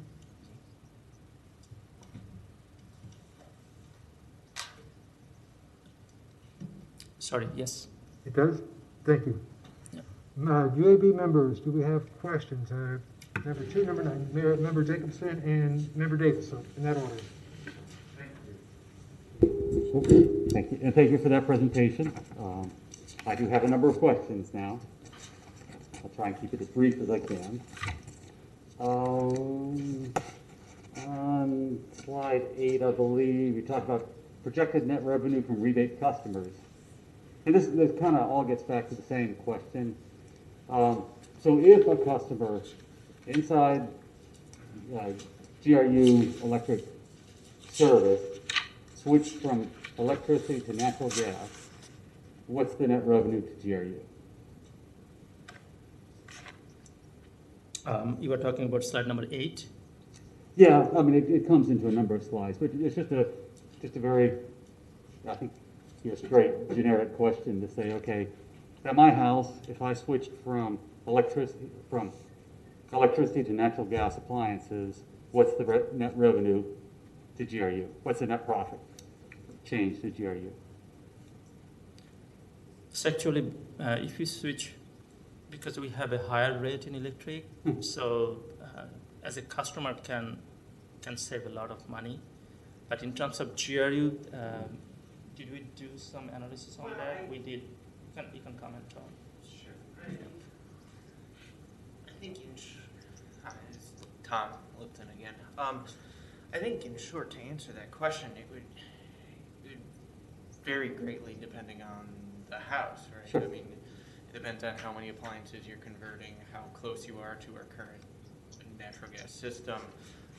So it's a highly variable question to answer. Could you get a little closer to the microphone, please? I'm sorry? That's it. Good. Okay, yeah, sorry. So I don't know if my answer came through okay, but it's, yeah, that's a tough question to answer. It would vary greatly. Like, I mean, you'd have to do like a house-by-house case to answer that. But it seems like a very central question. So to make sure I understand what I'm reading here, when you talk about revenue losses, you're assuming no revenue gain from sale of electricity? Yeah. Because about half your rebates are coming from inside of GRU electric territory. That's good. Yeah, many of these are outside GRU territory, so we cannot serve electric there. So Sure, but about half of them are inside GRU territory, so we can take that into account. Okay. I just want to understand what you're saying to us, that's all. Hey, Z? Yes. Let me, I think what's not being understood here, maybe by all of us, is we have the cost of what electric service would be versus the comparable gas service. The rate would go up proportionally, and there is a point to which there would be the inability to get the same return on gas that you had gotten on gas that you could get in electric. So you may sell more at a higher cost, but to incorporate it all under your electric service, you literally have to go through a fairly sophisticated rate calculation. It's not linear like you're supposing. It has to do with how it folds into the capacity that we have, the generation that we use on a regular basis. So that's why staff has, that's coming from the gas side is having a difficulty responding to the question that you're posing. I agree, there's a certain element to it that seems like it would be fairly easy. But the reality is if you're talking about something that has a cost of 4 times as much on a therm basis, you're not going to be able to recover all that by adding it to the base that you already have. So, finance has to look at that on a rate study type basis. Okay, Does that make any sense? I'm sorry. Okay, so, and I'm not judging at this point. I'm just asking the question, I'm just trying to understand. So when you talk about net revenue changes, you are not including increased sale of electricity, just to be clear. Is that a correct statement? Yeah. Well, the net revenue that they've talked about is outside the area. So of course it doesn't take into account additional revenue because there isn't any. Okay, so, and again, just for clarity, so in the net revenues you're talking, because some of this net revenues, my understanding was from inside the territory, because that's where about half the rebates are going. So do those net revenue numbers represent just outside of GRU electric territory or all natural gas? Yeah, it will be inside and outside, but if you go to page number 19 on the slides, we are all talking about outside of electric service area. That's the gross revenue we are collecting. Okay, as you get into the, And, but in terms of the numbers, you're saying they're both. Yeah, one thing I'd like to mention here, that Oakmont, it just happened to be in city limits in GRU territory. So that is skewing some data for sure. Okay. But in general, we are providing everything mostly outside of GRU territory. And these are mostly for new houses. As you know, it is becoming a norm. I don't know, that is my personal experience, that many of the new builders, new customers who are looking for new houses, they want to have a diversified fuel ability outside of their home, mostly natural gas. So inside they have electric, even I'm talking about stove. Outside they want to have something different than electric. So I'm hearing you talk about most of the new customers being outside of GRU territory, but about half the rebates are inside of GRU territory, so I'm not understanding why. As I said, Oakmont is a very huge, that is actually skewing all those data. And it's happened to be inside of GRU. Okay. And from my experience, as I said, I cannot speak for everyone, but in general, they are having both gas and also electric in their houses. I think, and I don't mean to say it would be the easy thing to answer in terms of, for people inside GRU, or just in general, the change in profit for converting from electricity to natural gas, but it's a pretty germane to this discussion when we're talking about return on investment, that without including that, it just doesn't seem like you're giving the whole picture. If I'm looking at investment, I need to know if I spend this money, what's the change in profit going to be? So without that, I feel like we're missing a big piece. Thomas, you can talk, but simple is, if I'm the investor, so payback period is only 2.5 years. So well, not if you're not including that you're selling less electricity. You have to. I just care about what's the money coming in for GRU in the city. What's the profit coming in? And so to discount, I'm going to sell less electricity, or not to include the lost electricity sale. To me, feels like you're missing a piece. Thomas, you want to add? But for a customer point of view, we have to think about them as well. And I'm not addressing that side of it yet. Okay. At this point, I'm just asking from the city GRU point of profitability point of view. Well, if I understand what you're saying correctly, you're saying that the rebate, when we calculate the net revenue for the rebates that are being given out, the rebates that are given out to customers inside the electric service area, we're not accounting for the revenue that we would get from them if they were on electric instead. Is that correct? Let's take Oakmont, for example. Yes. Yes. That is harder for us to calculate, at least for me, because I am a gas-only guy, right? So our focus was more on the money that is being generated from the rebates, and that's kind of what we're presenting here. I understand your point, and it is a good one. It's not numbers that I at least can speak to because I have nothing to do with electric. I understand. I'm not trying to pick on you guys. Sure. I'm just saying we've asked for that. I know I've asked for that several times, and I know it may not be a perfect number, And to Ed's point, I'm not talking about, let's eliminate all natural gas today, so we need to work about, I'm looking for a marginal cost of electricity versus marginal cost of natural gas for the utility versus revenue. Let's talk profit just on one house. Just so, give us an idea. And I'm not saying it's easy, at least an estimate of that, because that is an important part of this discussion. But moving on from that, and to pick on before you leave that, Mr. Jacobson, I'm looking at page 6 of the presentation, and I think that's where you're getting. I mean, I think we could take the rebates that are shown inside and outside. I mean, the outside are determined. We know that that's additional net revenue. Agreed. You take the 744 from 2016 to 2020, and you say, what is the, if you didn't have those rebates, what would be the increase in the net revenue on electric for those territory or for those customers?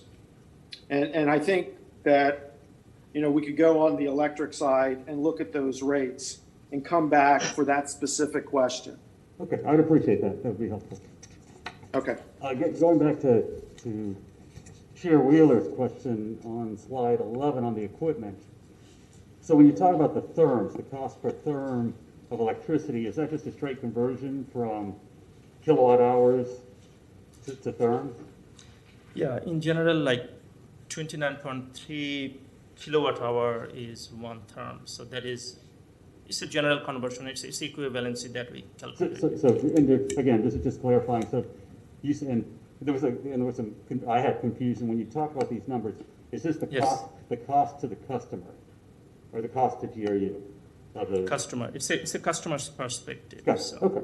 So when you say $3.77 per therm for electricity, you took it's 12 cents per kilowatt hour, and then converted that into a therm equivalent? Yeah, something like that. And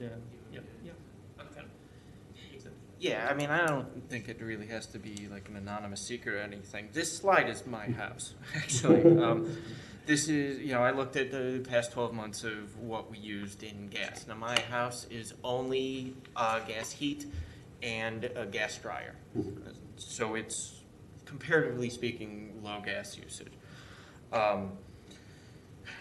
And that is the amount of therms, a monthly average. Now, we use almost nothing when it's not wintertime, but it's, monthly average just to make it easy. And what I did was I looked at it and I said, okay, if that was electric instead, that same amount of heat and electric usage, what would that cost me if it was electric instead? And this is what I came up with. And again, just from my understanding, we say for electric, did you say, well, how much would it cost to run a heat pump, or did you say, let me convert those therms from kilowatt hours to therms as a direct conversion? I converted the same therms. Like if I had, I use on average 16 therms per month. If I was using that same heat through electric, it would have cost me the electric prices. Okay, so it is a direct conversion. Yes. And the reason I'm asking, to Chair Wheeler's point, what you're describing is a baseboard electric heater. It's a one-to-one conversion of heat of electricity into heat. Is that correct? It'd be 100% a perfect baseboard heater, but it's a baseboard heater.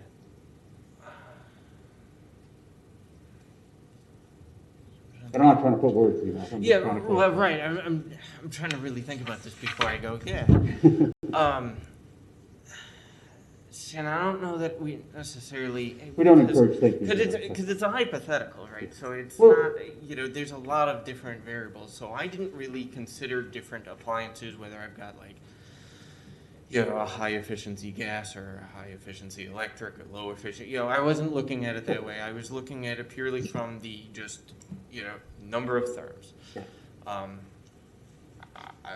That's what I'm using monthly.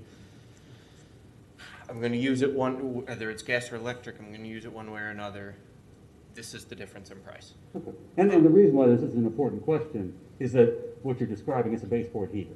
The least efficient, that I don't know if you know this, a heat pump is about 2.5 to be up to 3 times as efficient as a baseboard heater. So, and I know it doesn't seem right, but you're actually, for each therm equivalent of electricity, you can produce 2.5, 3 times those number of therms. You're actually not creating the heat, you're moving the heat, which is how that happens.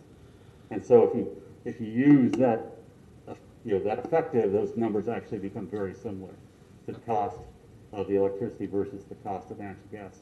All right. I guess the only reason I'm still hesitating to agree is when you say a baseboard heater, you're talking about just a strip heat. Resistance electric. Yeah, exactly. Yeah. Okay. Because I mean, we're all on the same system. As like the AC vents and everything. It's not like I have a separate heating unit. Sure. Okay. All right. I just want to make sure we're all on the same page. I mean, if you go in detail, then maintenance of the Chair Wheeler? also be a part of it. Yeah. Mr. Brown, you wish to speak? Yeah, if I could have just a quick moment, I think I'd like to maybe share a few things here. One, the presentation, as they suggested, was strictly a one-to-one comparison. If you bought a thermogas or thermoelectric, what the cost differential would be. And you could see it's substantially different. But I think what isn't talked about, I mean, I've heard you mention heat pumps on multiple occasions. And I'm sure you recognize that the efficiency of a heat pump depends on the ambient temperature, which down here in Florida isn't an issue, but certainly if you go up north, it is. But in Florida, it's not a bad choice because the ambient's always hot enough that you're probably getting those efficiencies in the 300 to 400% range, depending on where it is. But what I haven't heard talked about is the difference in the life cycle of the equipment, i.e. how long would a conventional hot water tank last compared to a hot water tank with a heat pump? What would the maintenance costs of those two pieces of equipment be, one versus the other? And what's the initial capital cost on them? Because those heat pumps are probably 2 to 3 times as more expensive than the conventional piece of equipment. And when you do a total evaluated cost from the customer's perspective, I'm guessing it's probably going to be a wash at best. I know where you're going. You don't want gas. You don't like gas. I get it. But you really need to look at a total evaluated cost. And clearly our staff hasn't done all those things. And there's a lot of different variables to consider in the analysis. Mr. Brown, if I may respond. No, it's not a matter of we don't like gas. We don't like gas. We report to a city commission which has passed a resolution to be 100% renewable by 2045. Burning fossil gas is not conducive to reaching that goal. It's not a matter of we don't like natural gas. It's that we're looking to try and move to the future, and if we're creating stranded assets here. To address Member Jacobson's concerns, I think, if I may paraphrase and put it in non-engineering terms, we're not looking at the actual total bill. When we start moving to more efficient electrical appliances like heat pumps, we're reducing the total bill. So the therms is not really a great way of comparing, because total usage, total bills are going to go down as we convert that. Am I paraphrasing you? I think so. And just, Mr. Brown, Wait, what is, the total bills are going to go down? Well, the total usage is going to go down, the total usage. Barry, you have another question. Yeah, and I just want to say, Mr. Brown, I presume you don't mean it this way. I'm just asking clarifying questions. I mean, so for you to imply that this is my agenda, that I'm attacking natural gas, I'm just trying to understand what's behind these figures. And honestly, it could use a more complete analysis. They're just not a great comparison, because most people don't use strip heating because it's not very efficient. Most people use heat pumps. That's what they use. So I'm just trying to understand what we're looking at this point. So that's all at this point I'm trying to do. Let me say something here, folks. We're still giving the presentation. I don't think we're putting any words in your mouth. You have said that you don't want any additional natural gas. What Chair Wheeler said before tonight and before, doesn't want stranded assets. you know, this is not a secret that you haven't wanted additional natural gas. Mr. Manager, if I may. And I agree that Mr. Manager? there is a 2045 net zero goal, but it ain't 2045. And part of the plan to move forward with solar and other utilities are doing it because we don't have the battery capabilities. We will be using natural gas as that reliable fuel that allows you to get more solar until you can get more batteries. Thank you, Mr. Manager. But when you say we don't want gas, you are misspeaking. That is being disingenuous. We are No, you've seeking said to that. make, I we can are get you the seeking to quote make the from one of 2045 the other goals. meetings. Member Jacobson, No, please I go mean, ahead. you've said that. Please, Mr. Town Manager, go ahead. And Mr. just be Jacobson. clear, no, I'm not a fan of natural gas. I don't think anyone here who's using natural gas. I have natural gas in my house. This may be a surprise to you. I have a natural gas furnace and a tankless natural gas water heater. So it's not. Do you like it? No, I don't, because it's using natural gas. And I'll get to that in a second. But I'm just trying to understand the details. To Mr. Brown's point, if we want to do a more complete analysis, but I think it was an oversight. I think on your part to give us. Again, I'm just trying to get the full picture, as if I'm sitting here, and I am as a board member, but if this were a private business, to say, should I do this or should I do that? And if someone came to me honest and said, here's my presentation of the change in revenues, and I said, are those all the changes? Is that really what I'm going to see in my pocket? And you said, no, that's just part of the story. And I'm not trying to pick, I understand you guys from the natural gas side, so this is maybe more directed for the general manager, that we're trying to make an informed decision here. I'm not suggesting turn off the natural gas pipelines tomorrow. I do recognize the need for all of this stuff. Let me just keep going on natural gas, talking about the leaks. Yeah, I mean, the biggest issue is that when we're talking about fracking, let's see, I won't take too much more of your time. So just to wrap, I think, and one thing I would say that I felt that this presentation felt one-sided, quite honestly. This felt like a presentation to convince us to continue natural gas rebates. I mean, I appreciate that the general manager mentioned the 2045 goals, but that is a negative. I mean, there's a positive and negative to everything. And I feel I would encourage in future presentations to present everything, not just the ones to direct people to the desired result. And I feel like this kind of missed that. I mean, it's a pretty obvious piece that's missing. And I guess, the biggest problem I have right now is we are trying to move to 2045. I'm not saying cut the natural gas pipeline today, but every time we put in a home with natural gas, that's 30 plus years of committed carbon, assuming they're not going to put it in and 5 years later rip it out. And so we are going, it's one thing to say, okay, how fast are we going to 100% renewables by 2045? Oh, can we go faster? This is going the wrong direction. This is telling people, let's not put in electric, let's put in natural gas. I remember Fultz brought up the issue a couple of workshops ago on, well, I'd rather have GRU sell them the natural gas than someone else. And I went, that's a good point. I hadn't thought about this. But what I'm hearing is we're convincing people not to put in electricity, to put in natural gas. The reason I'm asking all these other questions about the cost is not to pick on you guys, because I do want to understand the financial implications, because we do have costs, we do have trade-offs we're trying to make, and I feel like those have been missed in order to let us make an informed decision. So I thank you for what you presented. I could use some more information.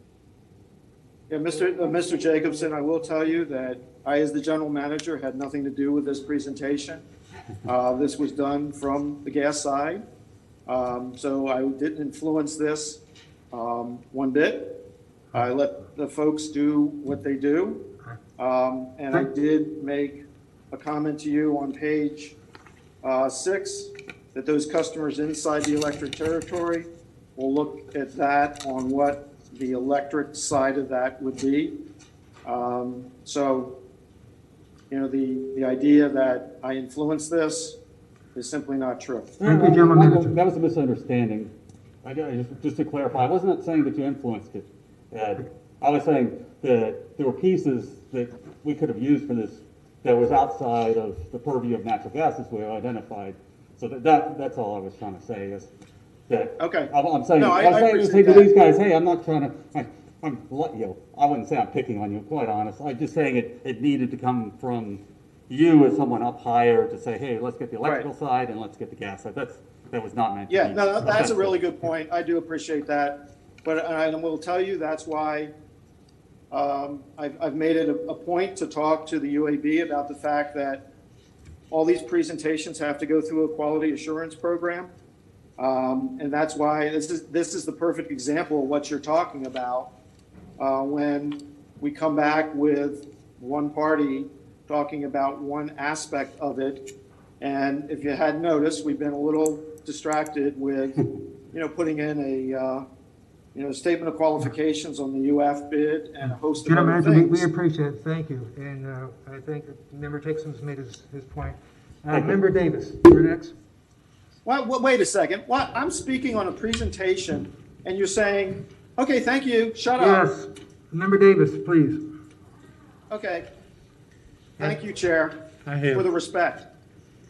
I have two questions, and I'm not sure who of the three presenters would be the best person to answer the questions, but the first question is, I'd be curious about your definition of net revenue.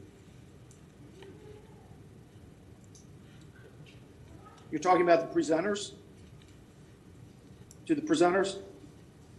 Well, Ed could be included too. I'm just really would like a good definition for net revenue because it is throughout this presentation. It's revenue less the direct costs. We don't talk about profit. So it's revenues less direct costs. Okay.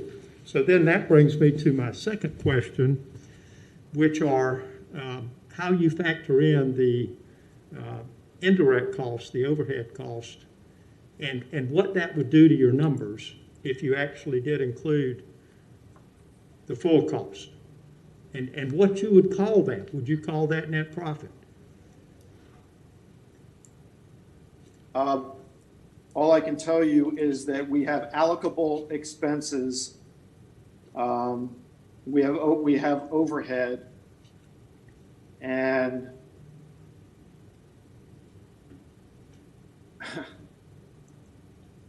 I don't know. I mean, I don't know if Claudia is still on the line. It's more a CFO question, but I don't like to do math from the dais or the lectern. It's even worse to do it over Zoom. So it's hard for me to quantify that. I mean, the overhead charges in each one of those areas are pretty similar on a dollar basis. So just, thumb to the wind, they should have equal amounts or a percentage type basis. My point is that I think it would change your net present value numbers.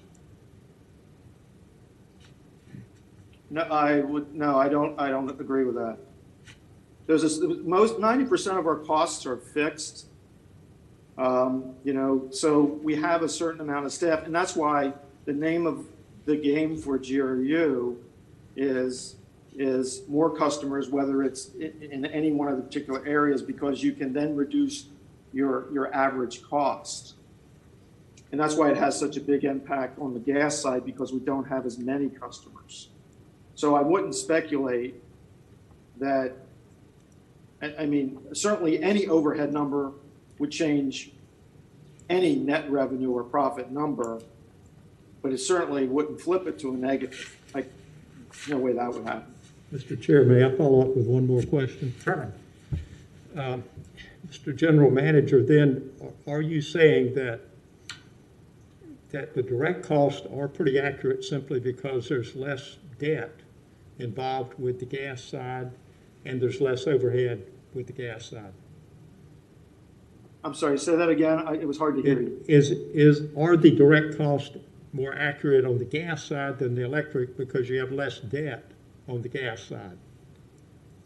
No, the direct costs are the direct costs. I mean, that's the cost of the service. But I'm talking about the full cost. They're both accurate. The full cost, both including the debt service. maybe closer to the direct cost on the gas side because you have less debt on the gas side.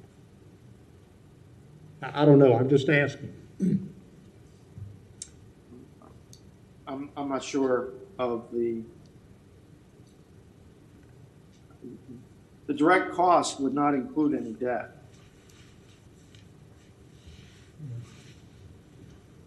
Anyway, I'll leave that, but my point is that I'm not sure that I trust the numbers to, for us to have input. I just don't know where those numbers came from. Thank you, Member Davis. Member Crowe? Yeah, if I may. I read the material before the meeting tonight, and then I, of course, heard the presentation. But we've talked about things down in the weeds here for quite a while. I'd like to go to a higher level, policy level. What is the purpose of giving these rebates?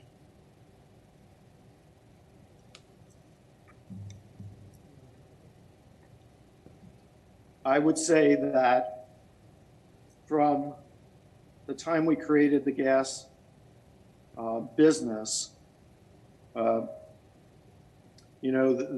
business had been tried to expand to give additional services to the customers of Gainesville and within the territory of GRU.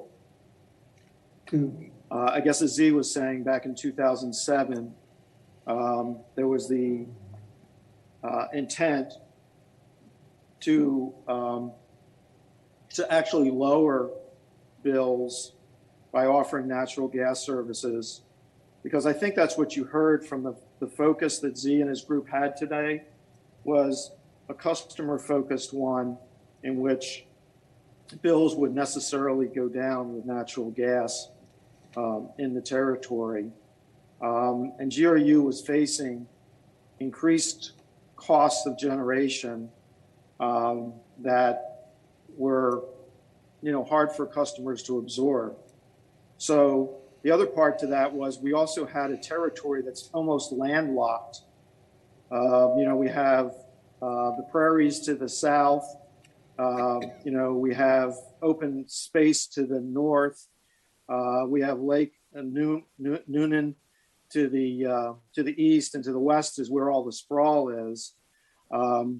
So there was the idea that we could get additional revenue by tapping into those areas that we couldn't provide electric service, and weren't giving away revenue. So that was the idea, and along with that, it wasn't a differentiation made with in territory versus out of territory. So we were offering that same type of service to all our customers. I'm not sure that we could offer it. I mean, I would have to ask the city attorney's office if one of the reasons we did it for all of it was because we had to treat all our customers the same. So to get to that end, that was what was created. So that was my understanding. I could be wrong. There are probably people older than me that, there's probably nobody older than me, but there are probably other folks that might have some other things to add, but that was my understanding. I hope that helps. Thank you very much. I see two major reasons then. One is to be able to have revenue from outside the electric generation area, and the other is because the individual customers think they would have lower utility bills each month, which are valuable issues to deal with. So if I live in Oakmont, why do I want to have gas in my house? Because it's going to be cheaper for me each month than having 100% electricity? You want to answer that, Tom? I think the answer is an unequivocal yes. Your gross bill would be less if you were burning gas for your heat and gas for your hot water than if you had a conventional hot water tank. and a conventional electric heater. Okay. But my next question is this. We talk about conversion, and yet we hear that the rebates are going primarily to builders of new homes. Why is that called conversion? Or is that just a bribe? Let's not use that type of term here. That's you're talking about a criminal offense. Please let's not use that term. Well, these rebates are going to the builders rather than the individual homeowners.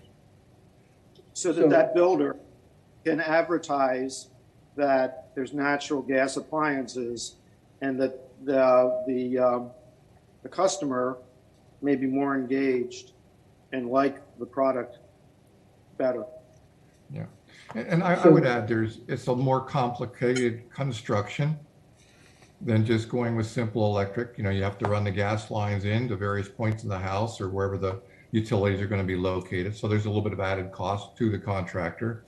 So it's a financial incentive to consider putting that in a development. From a sales perspective, we think it's a positive thing to do to sell the home, but that's why the incentive is paid to the contractor. And once the house is built, I mean, the cost to run gas lines and convert to gas would be astronomical. You would never do that typically. So the purchase price of the house would be higher with gas appliances than without gas appliances, right? Not necessarily. I mean, the appliances themselves are about the same. Maybe I think they're pretty much the same, but the cost of running the gas lines in versus all the electric lines that are already there is an added cost to the contractor. Okay, so this is an incentive then to have gas appliances.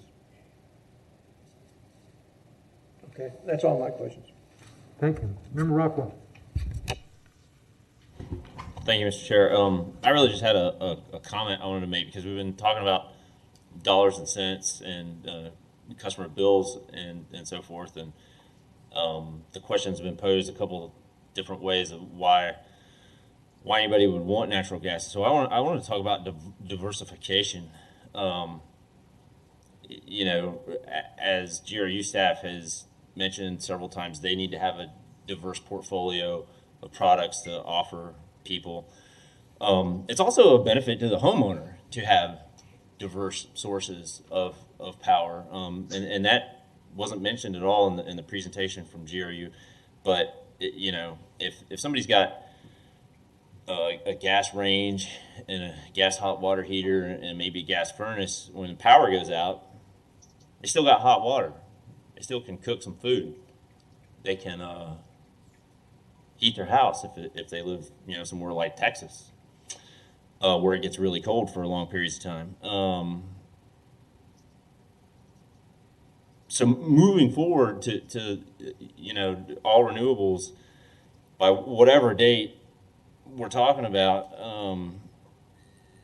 even with battery storage, solar is not going to be the be all end all. And I'm not saying I want to burn natural gas forever, but I just wanted to throw that out there, that having options is never a bad thing. Thank you.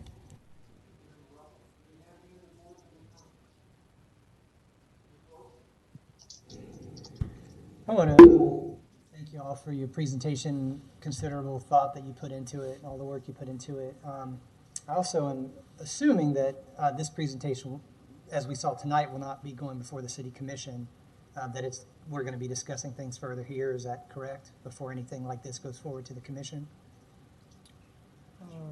I'm not sure about that. That would be my intent. Okay. There's no actual motion to go before the City Commission. Now, this is sent back to us by the City Commission to the UAB to discuss. Okay. We're going to be discussing conservation programs, incentives, rebates for the next couple of meetings. So I think this will all be in the same context at this time. Thank you. So I'll just say where I'm at now on this issue, and I think that my opinions on this have been reinforced by the material that I've received from y'all and the reading that I've done otherwise.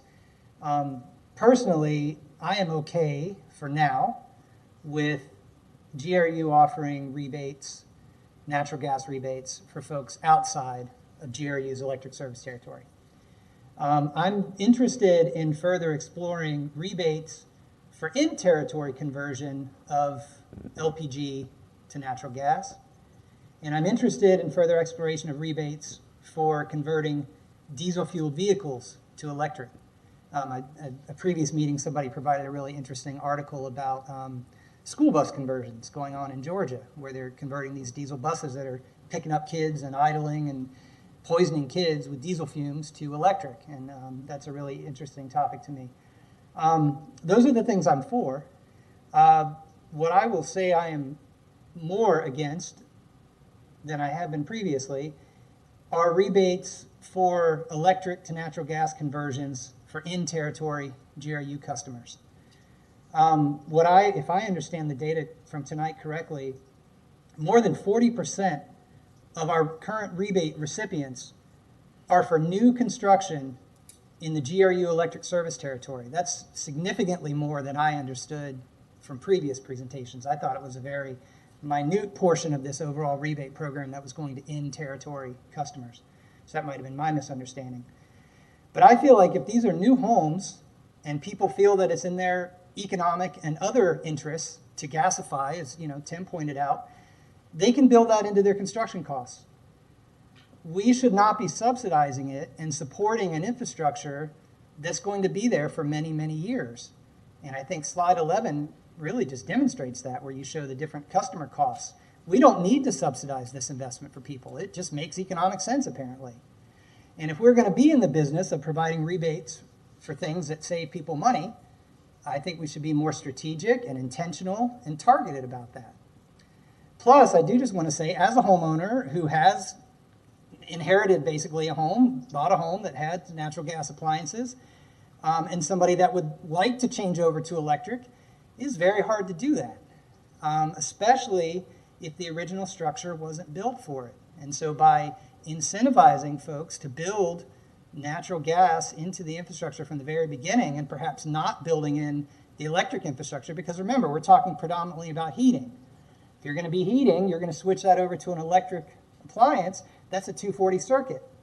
Somebody go out and cost for me the price to get an electrician to come into your home and run a new 240 circuit to change out your dryer or your water heater or any part of your overall heating system. That's a lot of money, and that in and of itself is going to result in this stranded asset issue for people. It's the reason that I haven't made the conversion myself. It's expensive to do that. So personally, I would like to see that portion of the rebate program that is going for in-service or in-territory electric to gas conversion be reallocated to other things like what I've mentioned before, LPG to gas conversion or diesel to gas conversion or other types of rebates to save people money generally. I just wanted to say for everybody, that's kind of where I'm at based on what I've seen so far. And again, I appreciate your information and that you brought to us tonight. Thank you. Thank you. Member Foltz, do I have any other board member comments before I make mine? Thank you all. I'd like to echo what the other board members have said. I appreciate staff's significant work on this. It's quite a presentation. I know you put a lot of work into it. I thank you. But I do want to talk about some of the bigger issues. The very second page, the very first key takeaway, no utility in the state offers a rebate to convert from natural gas to electric. That's not even an issue here. That's not the question. The question is whether we should be incentivizing fossil fuel burning, natural gas. We're not asking to go out and change all the houses from natural gas to electric, and that wouldn't be happening here. I mean, we can't. There's no conversion. So that first bullet just doesn't really make any sense. And I appreciate Member Jacobson's comments on the fourth bullet on that one about the cost $377 a therm versus $0.864. When you have less expensive total bills because you're using more efficient appliances, that's really an apple and oranges type of thing. On slide 4, the last bullet says, must be a conversion, can't be an upgrade of a natural gas unit. I don't want to have an upgrade of a natural gas unit, but I do note that is subsidizing affluent western Gainesville, Alachua builders and subdivisions when we really should be working on improving the housing stock through conservation and other means in central downtown Gainesville, and putting dollars into subsidizing these folks outside of town to put gas in works against putting that money into better conservation, upgrades, things like the LEAP program, things like Community Weatherization Coalition. We are subsidizing something that we have said, we, not me personally, not UAB members, the city commission has said, we're going to move away from fossil fuels. This doesn't do that. The next page on natural gas, and I brought this up earlier to follow up with Member Jacobson, said, of all these utilities you're citing here, they're private gas companies. Well, of course they want to sell gas. I mean, that's kind of obvious. How many of these private gas companies have stated publicly that they want to be 100% renewable by 2045? Tallahassee is the only one on here who is a general municipality who has both electricity and gas. And the other companies, it really doesn't make sense to be comparing GRU to these other gas providers. It doesn't make sense. And I guess what I'm looking at is the overall thing, the overall big picture is I'm looking at about $250,000 a year spent in gas rebates. If we want to get to 2045 and we want to help our customers get lower bills, and we're trying to avoid spending money on a stranded asset, we should be taking that $250,000 a year and put it into conservation programs, rebate programs, low energy efficiency program, community weatherization coalition programs. These are some of the things that were mentioned at the GRU and the community workshop we did recently. They'd like to see those programs expanded, among other things. And Barry said it well. I mean, why are we're not looking at total revenue from electricity and other sources, not just gas. So these net revenues that follow on 7 and 8 aren't really falling into place for me. I understand that this does generate some revenue for the utility. Slide 9 says, hey, we up to $8 million a year. But if we started looking at the coming tsunami, the coming wave of electric vehicles, and I know it's not here yet, but it's happening. Now, if we started smartly targeting how we can encourage EVs in this town, we could develop a new market for electric vehicles, for electric sales of 8 million pretty quickly. And I don't know that we'd be spending the same amount of money on rebates that we have here. And on that point, I respect the general manager. He's done a great job here, and I appreciate what the staff's doing. But he said to me before, well, we can't go into rebates because we're not sure how much we're going to get out of it, and it's not sure it's a good return. Well, I'm not seeing a great return here, and I'm thinking we could do the same with EVs and still move towards our 2045 goal. Chair Wheeler? Yes, Mr. Brown. I apologize. No, if you ask me, that's fine. Go ahead. If I could just have one moment, Sure. I appreciate it. Just with regard to the presentation, it was not intended to be one-sided.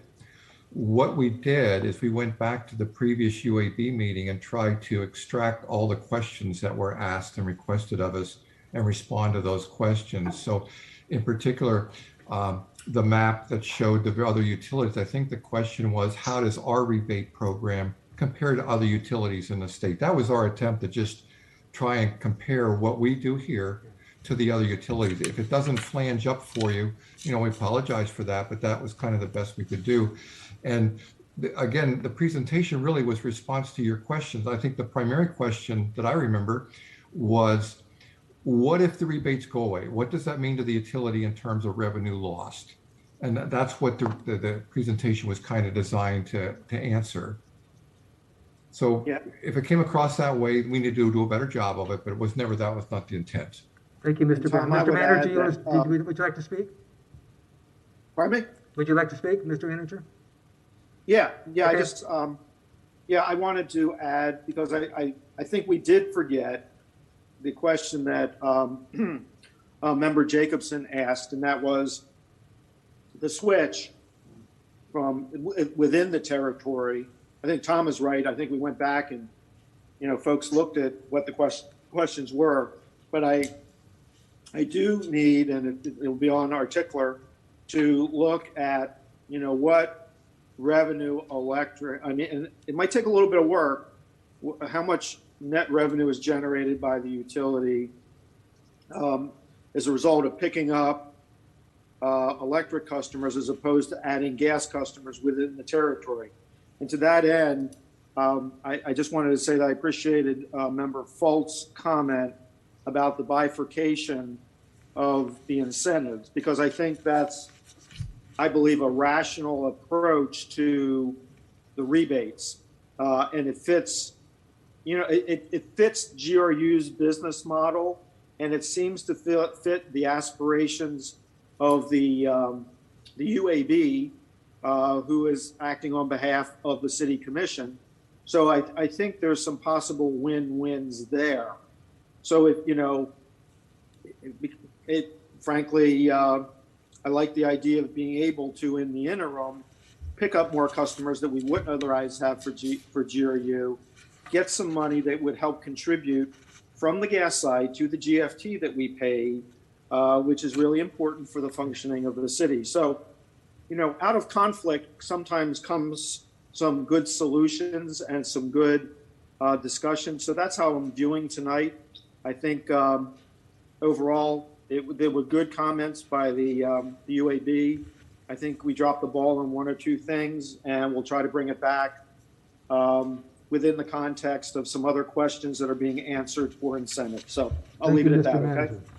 I appreciate that. Thank you.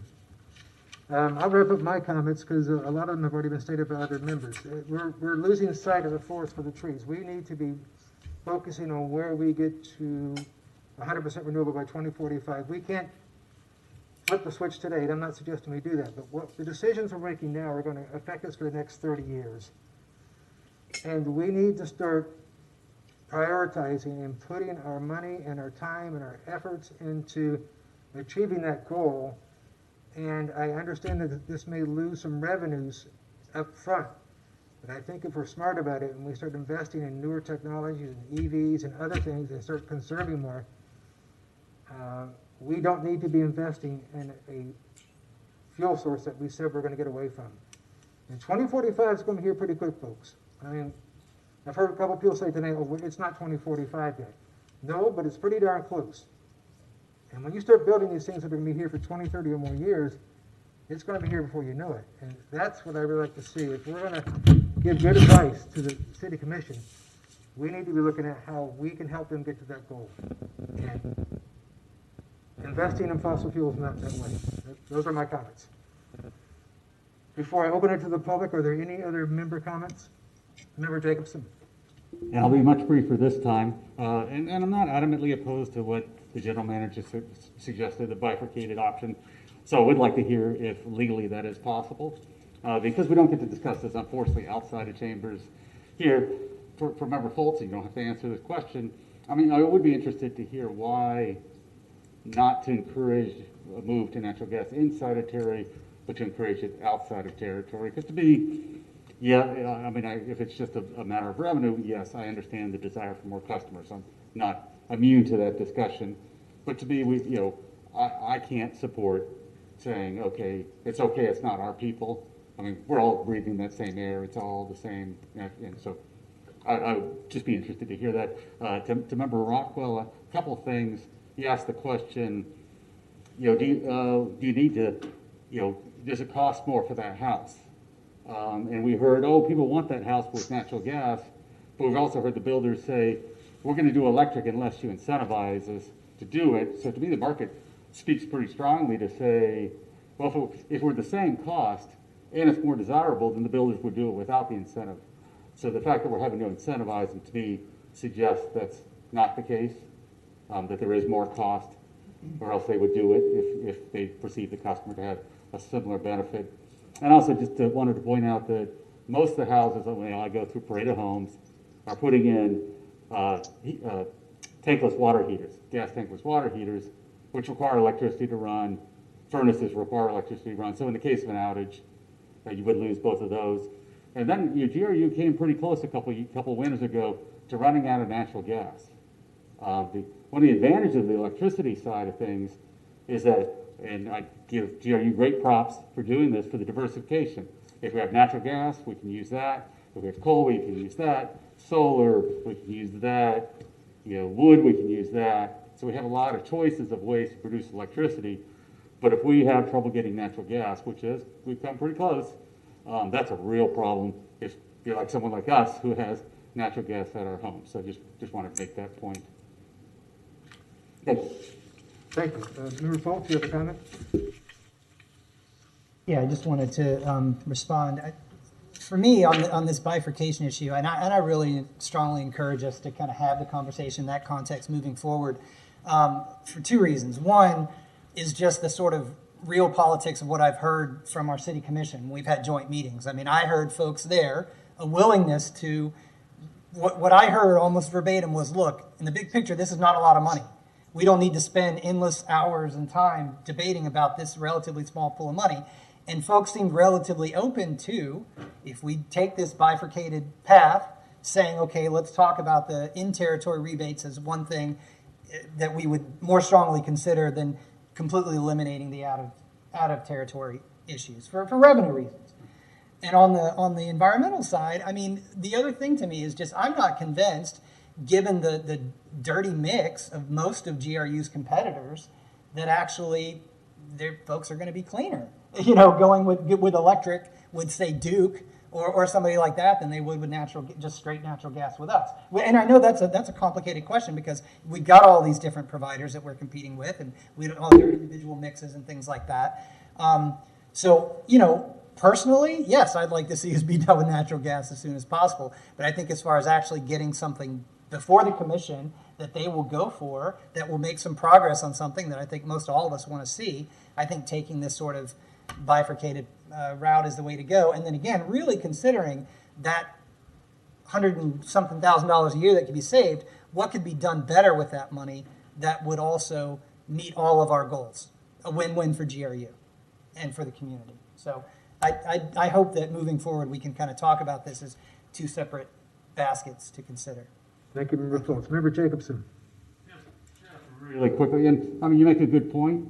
If someone converted today to electricity and it's a coal-powered plant, but electrification is one of the real keys, legs of the stool. If we're not electrified, it doesn't matter how much solar, fusion, nuclear, whatever the source is, we're burning fossil fuels. So in order to be in that position, that's, again, I'm not saying turn off all natural gas, stop all natural gas, but again, when we're talking committed carbon, just like you say, we're sticking that in someone's house and they're not going to switch. And so that's my concern. Thank you. Do I have any other member comments? Hearing none. Staff, do you have anything else to say? I thank you for your presentation. I thank you for your time. Thank you, gentlemen. Thank you. Public comment. Is there anybody who would like to, in the audience, who would like to speak to this? And Adam, I'm going to take a in-room person first. So do we have any speakers who wish to come before? Yep. Please state your name for the record, please. Thank you. Hi. I'm going to take off my mask because it really is hard to understand, and I'm more than 6 feet away from you. I really appreciate this robust discussion tonight. I have to confess that as some of the speakers were presenting information, I felt like they must be living under a huge boulder, and they must be unaware that the COP26 just finished enormous discussions with scientists from all over the world in 200 countries talking about how collectively we need to reduce methane. And fracking produces natural gas, and the 0.05 leak on natural gas is not reassuring to me because it's 80 times more of a toxic pollutant than carbon dioxide. So none of that stuff was reassuring to me. And I appreciate the concept of trying to help everybody to win. But what's being asked here is not to stop natural gas, as you pointed out. What's being asked here is stop rebates. And what's being asked here is if we're going to have a 2045 goal of being renewable, we have to take steps along the way. If you wait to 2044, it is absolutely not going to happen, especially if the first step requires this much discussion about just stopping a rebate to contractors who are building new construction on the west side of the city, where if folks need to pay $5,000 more for their natural gas lines, they probably can afford that. And meanwhile, we're not helping the folks on the east side of our town who just need to have a home that isn't free of flowing air. Taking away the rebates is such a small ask. If we can't do that, we're never going to make it to 2045. It's a very small ask. Finding new markets, such as electric vehicles, electric buses, where people who come in from out of town with their electric vehicles then plug into our GRU system, that's a way of taking advantage of people who aren't necessarily within our city limits as GRU customers. But rebating new construction on the west side is not a solution. Thank you so much for your service. I appreciate each of you so very much. Thank you for your comments. Can you state your name? I am so sorry. I am Janice Gary. Thank you. Hi, Nancy Darren. Do you want this off or on? Or? Okay. I am a huge advocate for GRU. I admire the staff, the capacity they've had to work with old equipment and avoid buying new equipment, to run a remarkable utility is unsurpassed. The natural gas piece of this is a real issue because I'm really concerned about GRU and our customers and our planet. And this is not the way to go. I appreciate this robust discussion. But as everybody has mentioned, we are facing a climate emergency. We don't have till 2045 or 2045 or 2030. We're here now. We just had COP26. Experts all over the world have agreed that if we don't deal with methane, which in the 5-year period is 114 times as bad as CO2. If we don't expand looking at the narrow lens of CO2 only, we're never going to get there. We have to address methane, and we have to address it now. It's the thing we can do fast. Sure, it's short term, and it will buy us some time to put things in place.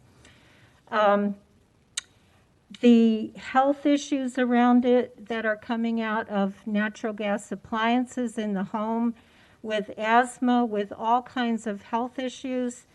The Lawrence Berkeley National Lab just came out with a new report that I will send to you guys about the overlooked leakage within urban buildings from gas appliances, from your heater in the tank, all that stuff we've been talking about, that it's been largely overlooked, and it's far higher, and it's damaging people's health, especially children. Supply is a real concern to me and an issue.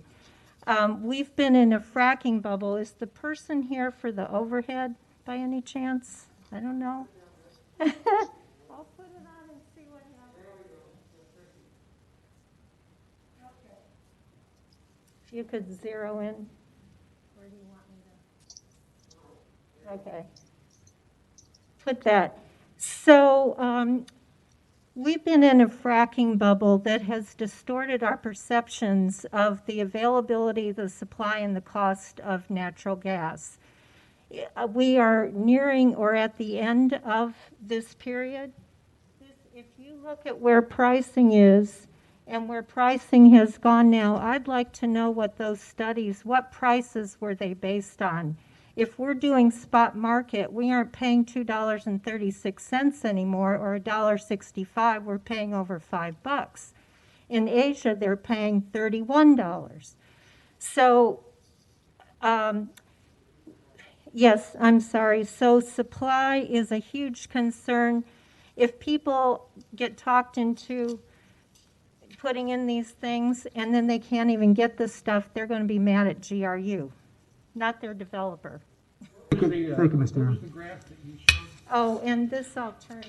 I have a bunch of these, but I don't know if I need enough for it. If you could speak to the podium what that graph was, Ms. Darren? I'm sorry, what do I do? Where did the graph come from?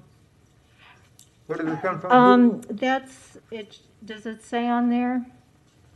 That was from. We can I'll send it to you. The source. Macro trends. Thank you. Yes. Thank you, Member Foltz. Do we have any further comments in the auditorium? Adam, do we have any comments from the internet world? Mr. Chair, there are no comments from the internet world. You are free to move on. Thank you, sir.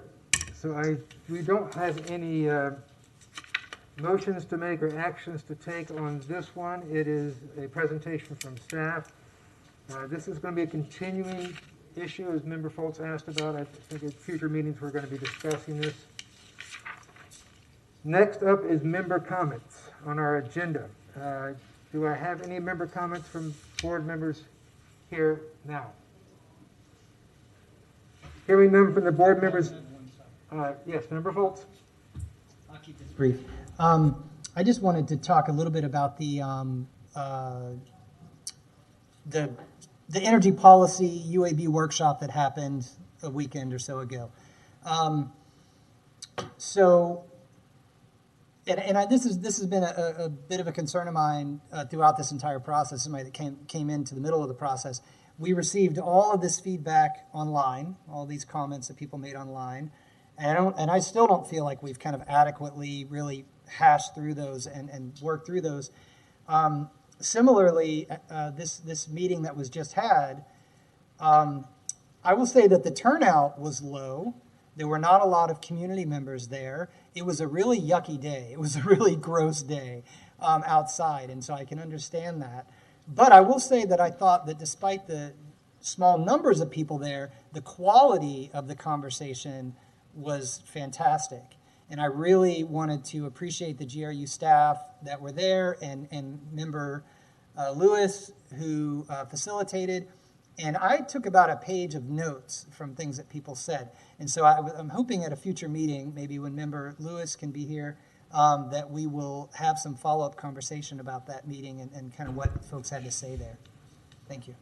Thank you, Member Foltz. You stole some of my thunder. I too want to thank staff for organizing that workshop. It was a great workshop. A lot of work went into it. I had a lot of notes, and I thought about saying, well, maybe we should have these included in the minutes that we approved in the consent agenda. But I really don't think that's appropriate yet. We need to have Member Lewis here, and I'd like to have all those comments incorporated into the plan itself. Members from comments from that meeting and from the next one that we're going to be doing to be incorporated into the policy plan.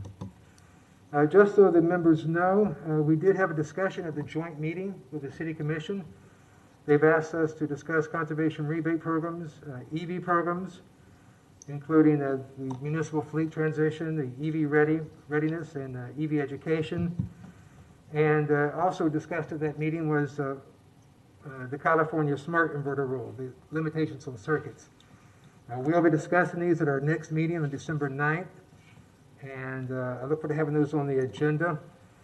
And so the board members are aware, I have been in touch with the county's Citizen Climate Action Committee chair. I'm going to be speaking to that committee on this Thursday to talk about means and perhaps how we can coordinate and work together on the joint priorities. Our next workshop is November 23rd. Our next meeting is the 9th. I will state a rule under quorum. I heard some comments made, cries of outrage. I try to keep meetings going. I give the floor to UAB members when they ask it.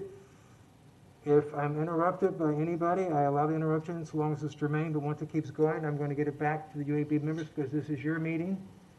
And there was several staff members tonight who I was very pleased at how polite they were, saying, may I please speak, and they got in, they got out, and I appreciate that, and I'm always going to have staff speak, but this is the UAB's meeting, and if it starts getting routed away from that, I'm going to bring it back to the UAB members.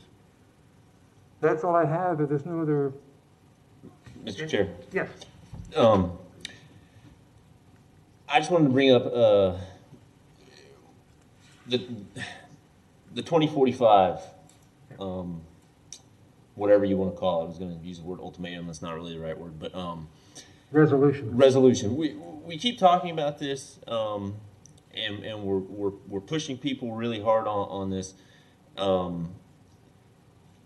I'd be interested in hearing a plan.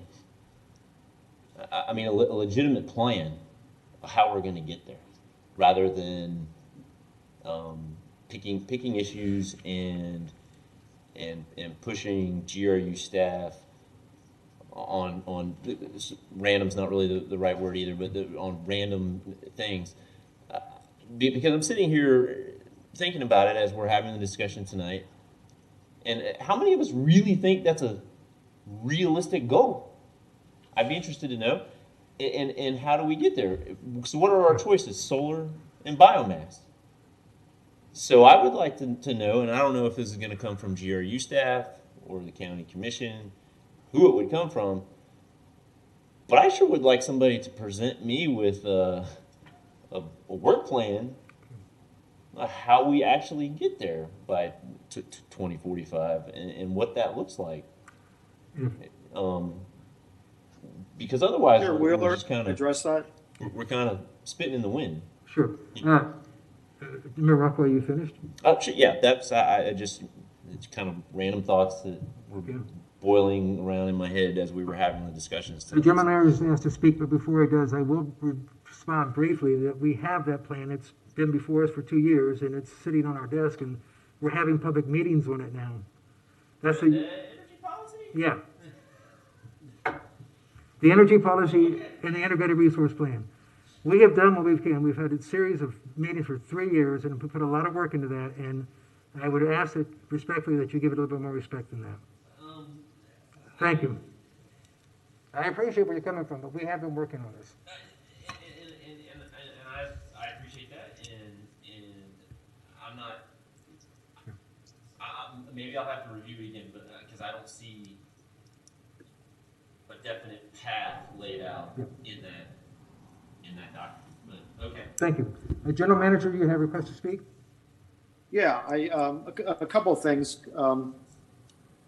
I think that actually, it's the city's energy policy is a broad framework for that. And if you remember on the resolution, I think it was called the 100% renewable resolution, but in it talked about net zero. And one of the things that we were all tasked with was this energy plan that Chair Wheeler is talking about, that the general manager, the city manager, and the UAB would work towards. And that is what we're having these public meetings about. So I think that is that, broader framework. And by the way, I asked Chair Wheeler to mention, I know it's this Saturday, the next public outreach plan. I forget where it is. Was it in the swag area? Yes, that's correct, in the swag area. Yeah, okay. So, this Saturday, you'll be able to come out, folks that are out there, to discuss this.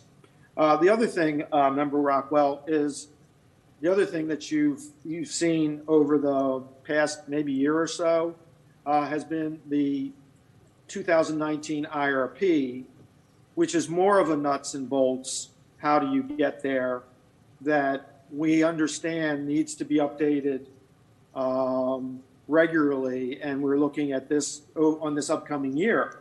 And there have been a lot of discussions between GRU staff and the UAB concerning that in terms of what additional input, what different parameters, what are the different things we can look at. So I don't think anyone has the direct route, but I think we know the general trail. And so you're right, there's solar as a basis, and that would be backed up in the short term by largely natural gas assets, looking toward developing storage capabilities, whether it's through traditional battery storage or other types of storage. And that's what was really in the IRP. And look, we can argue about what the numbers were in there. I mean, anyone's argument will have some basis in fact. We know it will be a lot of money, but it's still the pathway that we're looking to go. And so I think that's where it is right now. And I don't know that there's, and it does also include another biomass plant. And, you know, we're going to have to research this and figure out what that's going to be. But I think it's as good a direction as any utility in Florida has right now. We will have to look at expansion of our transmission line access to give us more flexibility so that you could maybe do it sooner. But I believe you with that, that is the plan right now. Thank you, General Manager, and I have to express my appreciation. I was remiss in not mentioning the IRP, the 2022 IRP. That's going to be where the rubber hits the road, and we really need to be involved in that. We need to make that a community plan. Member Crow and then Member Jacobson. Yeah, I just wanted to underscore what he said. I feel very strongly about what was said about the need for a plan. And that feeds into these budget discussions that we've scheduled today. The budget needs to reflect how the GRU can go one step at a time to achieve the 2040 goal. And I believe the next IRP has to be a critical link in that. I'm on record as saying that I thought the 2019 IRP was just something I was just flabbergasted with. I was outraged by it said, well, you could do this, or you could do that, or you could do this, you could do that, or you could do this, or you could do that. But there was no plan. I'm looking for GRU to come up with a plan, a capital P plan that has teeth, that we can have measurable goals along the way to achieve the goals of that we all want, with a proper way to reduce fossil fuel burning. So I'm looking forward to what's coming along with the IRP, and I think the entire UAB, I think I can speak for all of us, are going to be extremely interested in what that's going to achieve. Thank you. First, I appreciate, Ed, what you said. I actually, I don't know if I shouldn't say for a change, but I do agree with you on this path. And to Member Rockwell, I do appreciate what you're saying. I think that's an excellent point. I mean, I think Ed, and correct me if I'm misquoting, has kind of referred to it as an unfunded mandate, this idea of magically we're going to get to 2045, magically things are going to happen. And the reason I raised my hand when you asked the question is because I'm looking at the price of solar right now and where it's going. Even just the price right now is incredibly low. It's one of the cheapest sources of electricity. Storage isn't where we need it to be, but we're getting close. There's a really good book, Electrifying America. I highly recommend. It's free. Download it for free online. It's very positive, lays out the path of how you get there. One of the big parts of it is electrification. And that's why I feel so strongly, as you can probably tell, about moving away from things like natural gas, because without that, you can't get there. You just can't. And so, again, I'm not anti-nuclear. Fusion, fission, whatever it takes to get us off natural gas and fossil fuels, I'm for. And I really just finally have to make the point, when we talk about 2045, so many people act like, oh, in 2044 we'll do this. If we are not halfway there by 2030, this decade, we're not going to get there. I honestly think we're probably too late as it is, but we have no chance if we're not halfway there by 2030. It is bad. I mean, just as someone who studied this, I mean, listen to the world scientists, it is bad. And so these small steps we're talking about taking to say, let's just not add to more committed carbon. You know, it is hard. You know, the one speaker said, we're talking this much about a rebate when we need to be making major steps. But I do appreciate a path. If we lay out a path, some of it you can't do perfectly because they're going to be, we don't know what the next invention, especially in terms of storage, is going to be. You know, compressed air, you know, nickel iron batteries, whatever it's going to be. But I think that path is pretty well set at this point. Thank you. I've been piggybacking on Barry's comments all night long, so I think I'm going to continue with that. I saw this meme today on Facebook. We're closer to 2050 now than we are to 1990. 2050 is going to be around the corner. Climate change is happening now.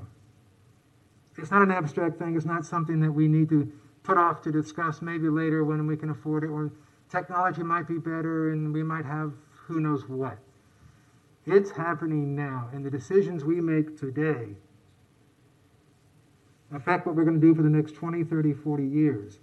We can't keep saying, we can put this off some more. We can put this off some more. We can't put this off some more. And that to me has been my one charge for this commission. We have, a city commission has told us, we have a goal. 2030 is going to be around the corner. I believe Deerhaven 2 is going to be replaced in 2030. That is going to be a point where we have some real serious issues to make, because if we don't start working towards conservation and other things now, we're going to be stuck with the same facility that we have now in 2030, which means this board in 2060 or 2070 is going to be having the same conversations we're having now. And we can't keep doing this. It's time we acted, and it's time now. I know I'm ranting. I apologize, but this is something I really feel strongly about. For your children, for my grandchildren, this is what I am fired up about it. So, Mr. Chair, and I totally agree. What I'm trying to make is that while we're sitting here arguing, ticking, and I.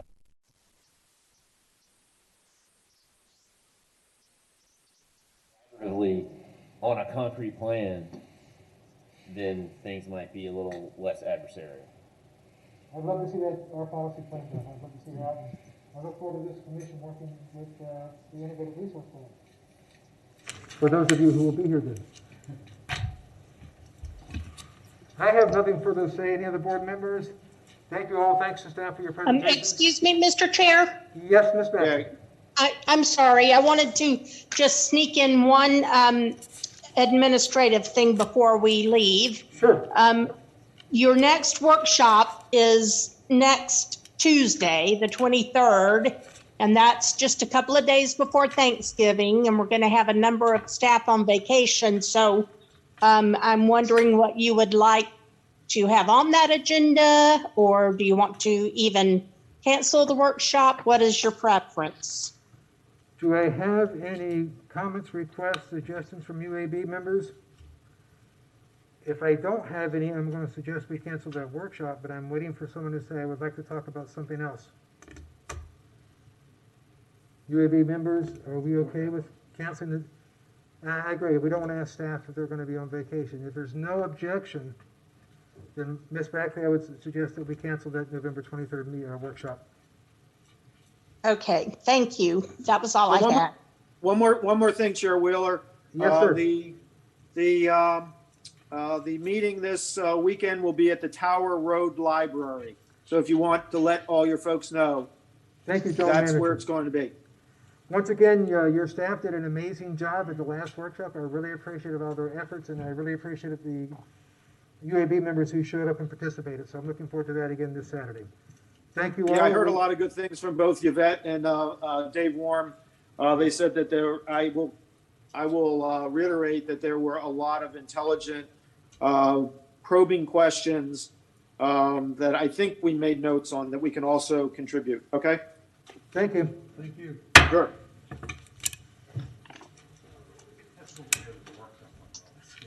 it,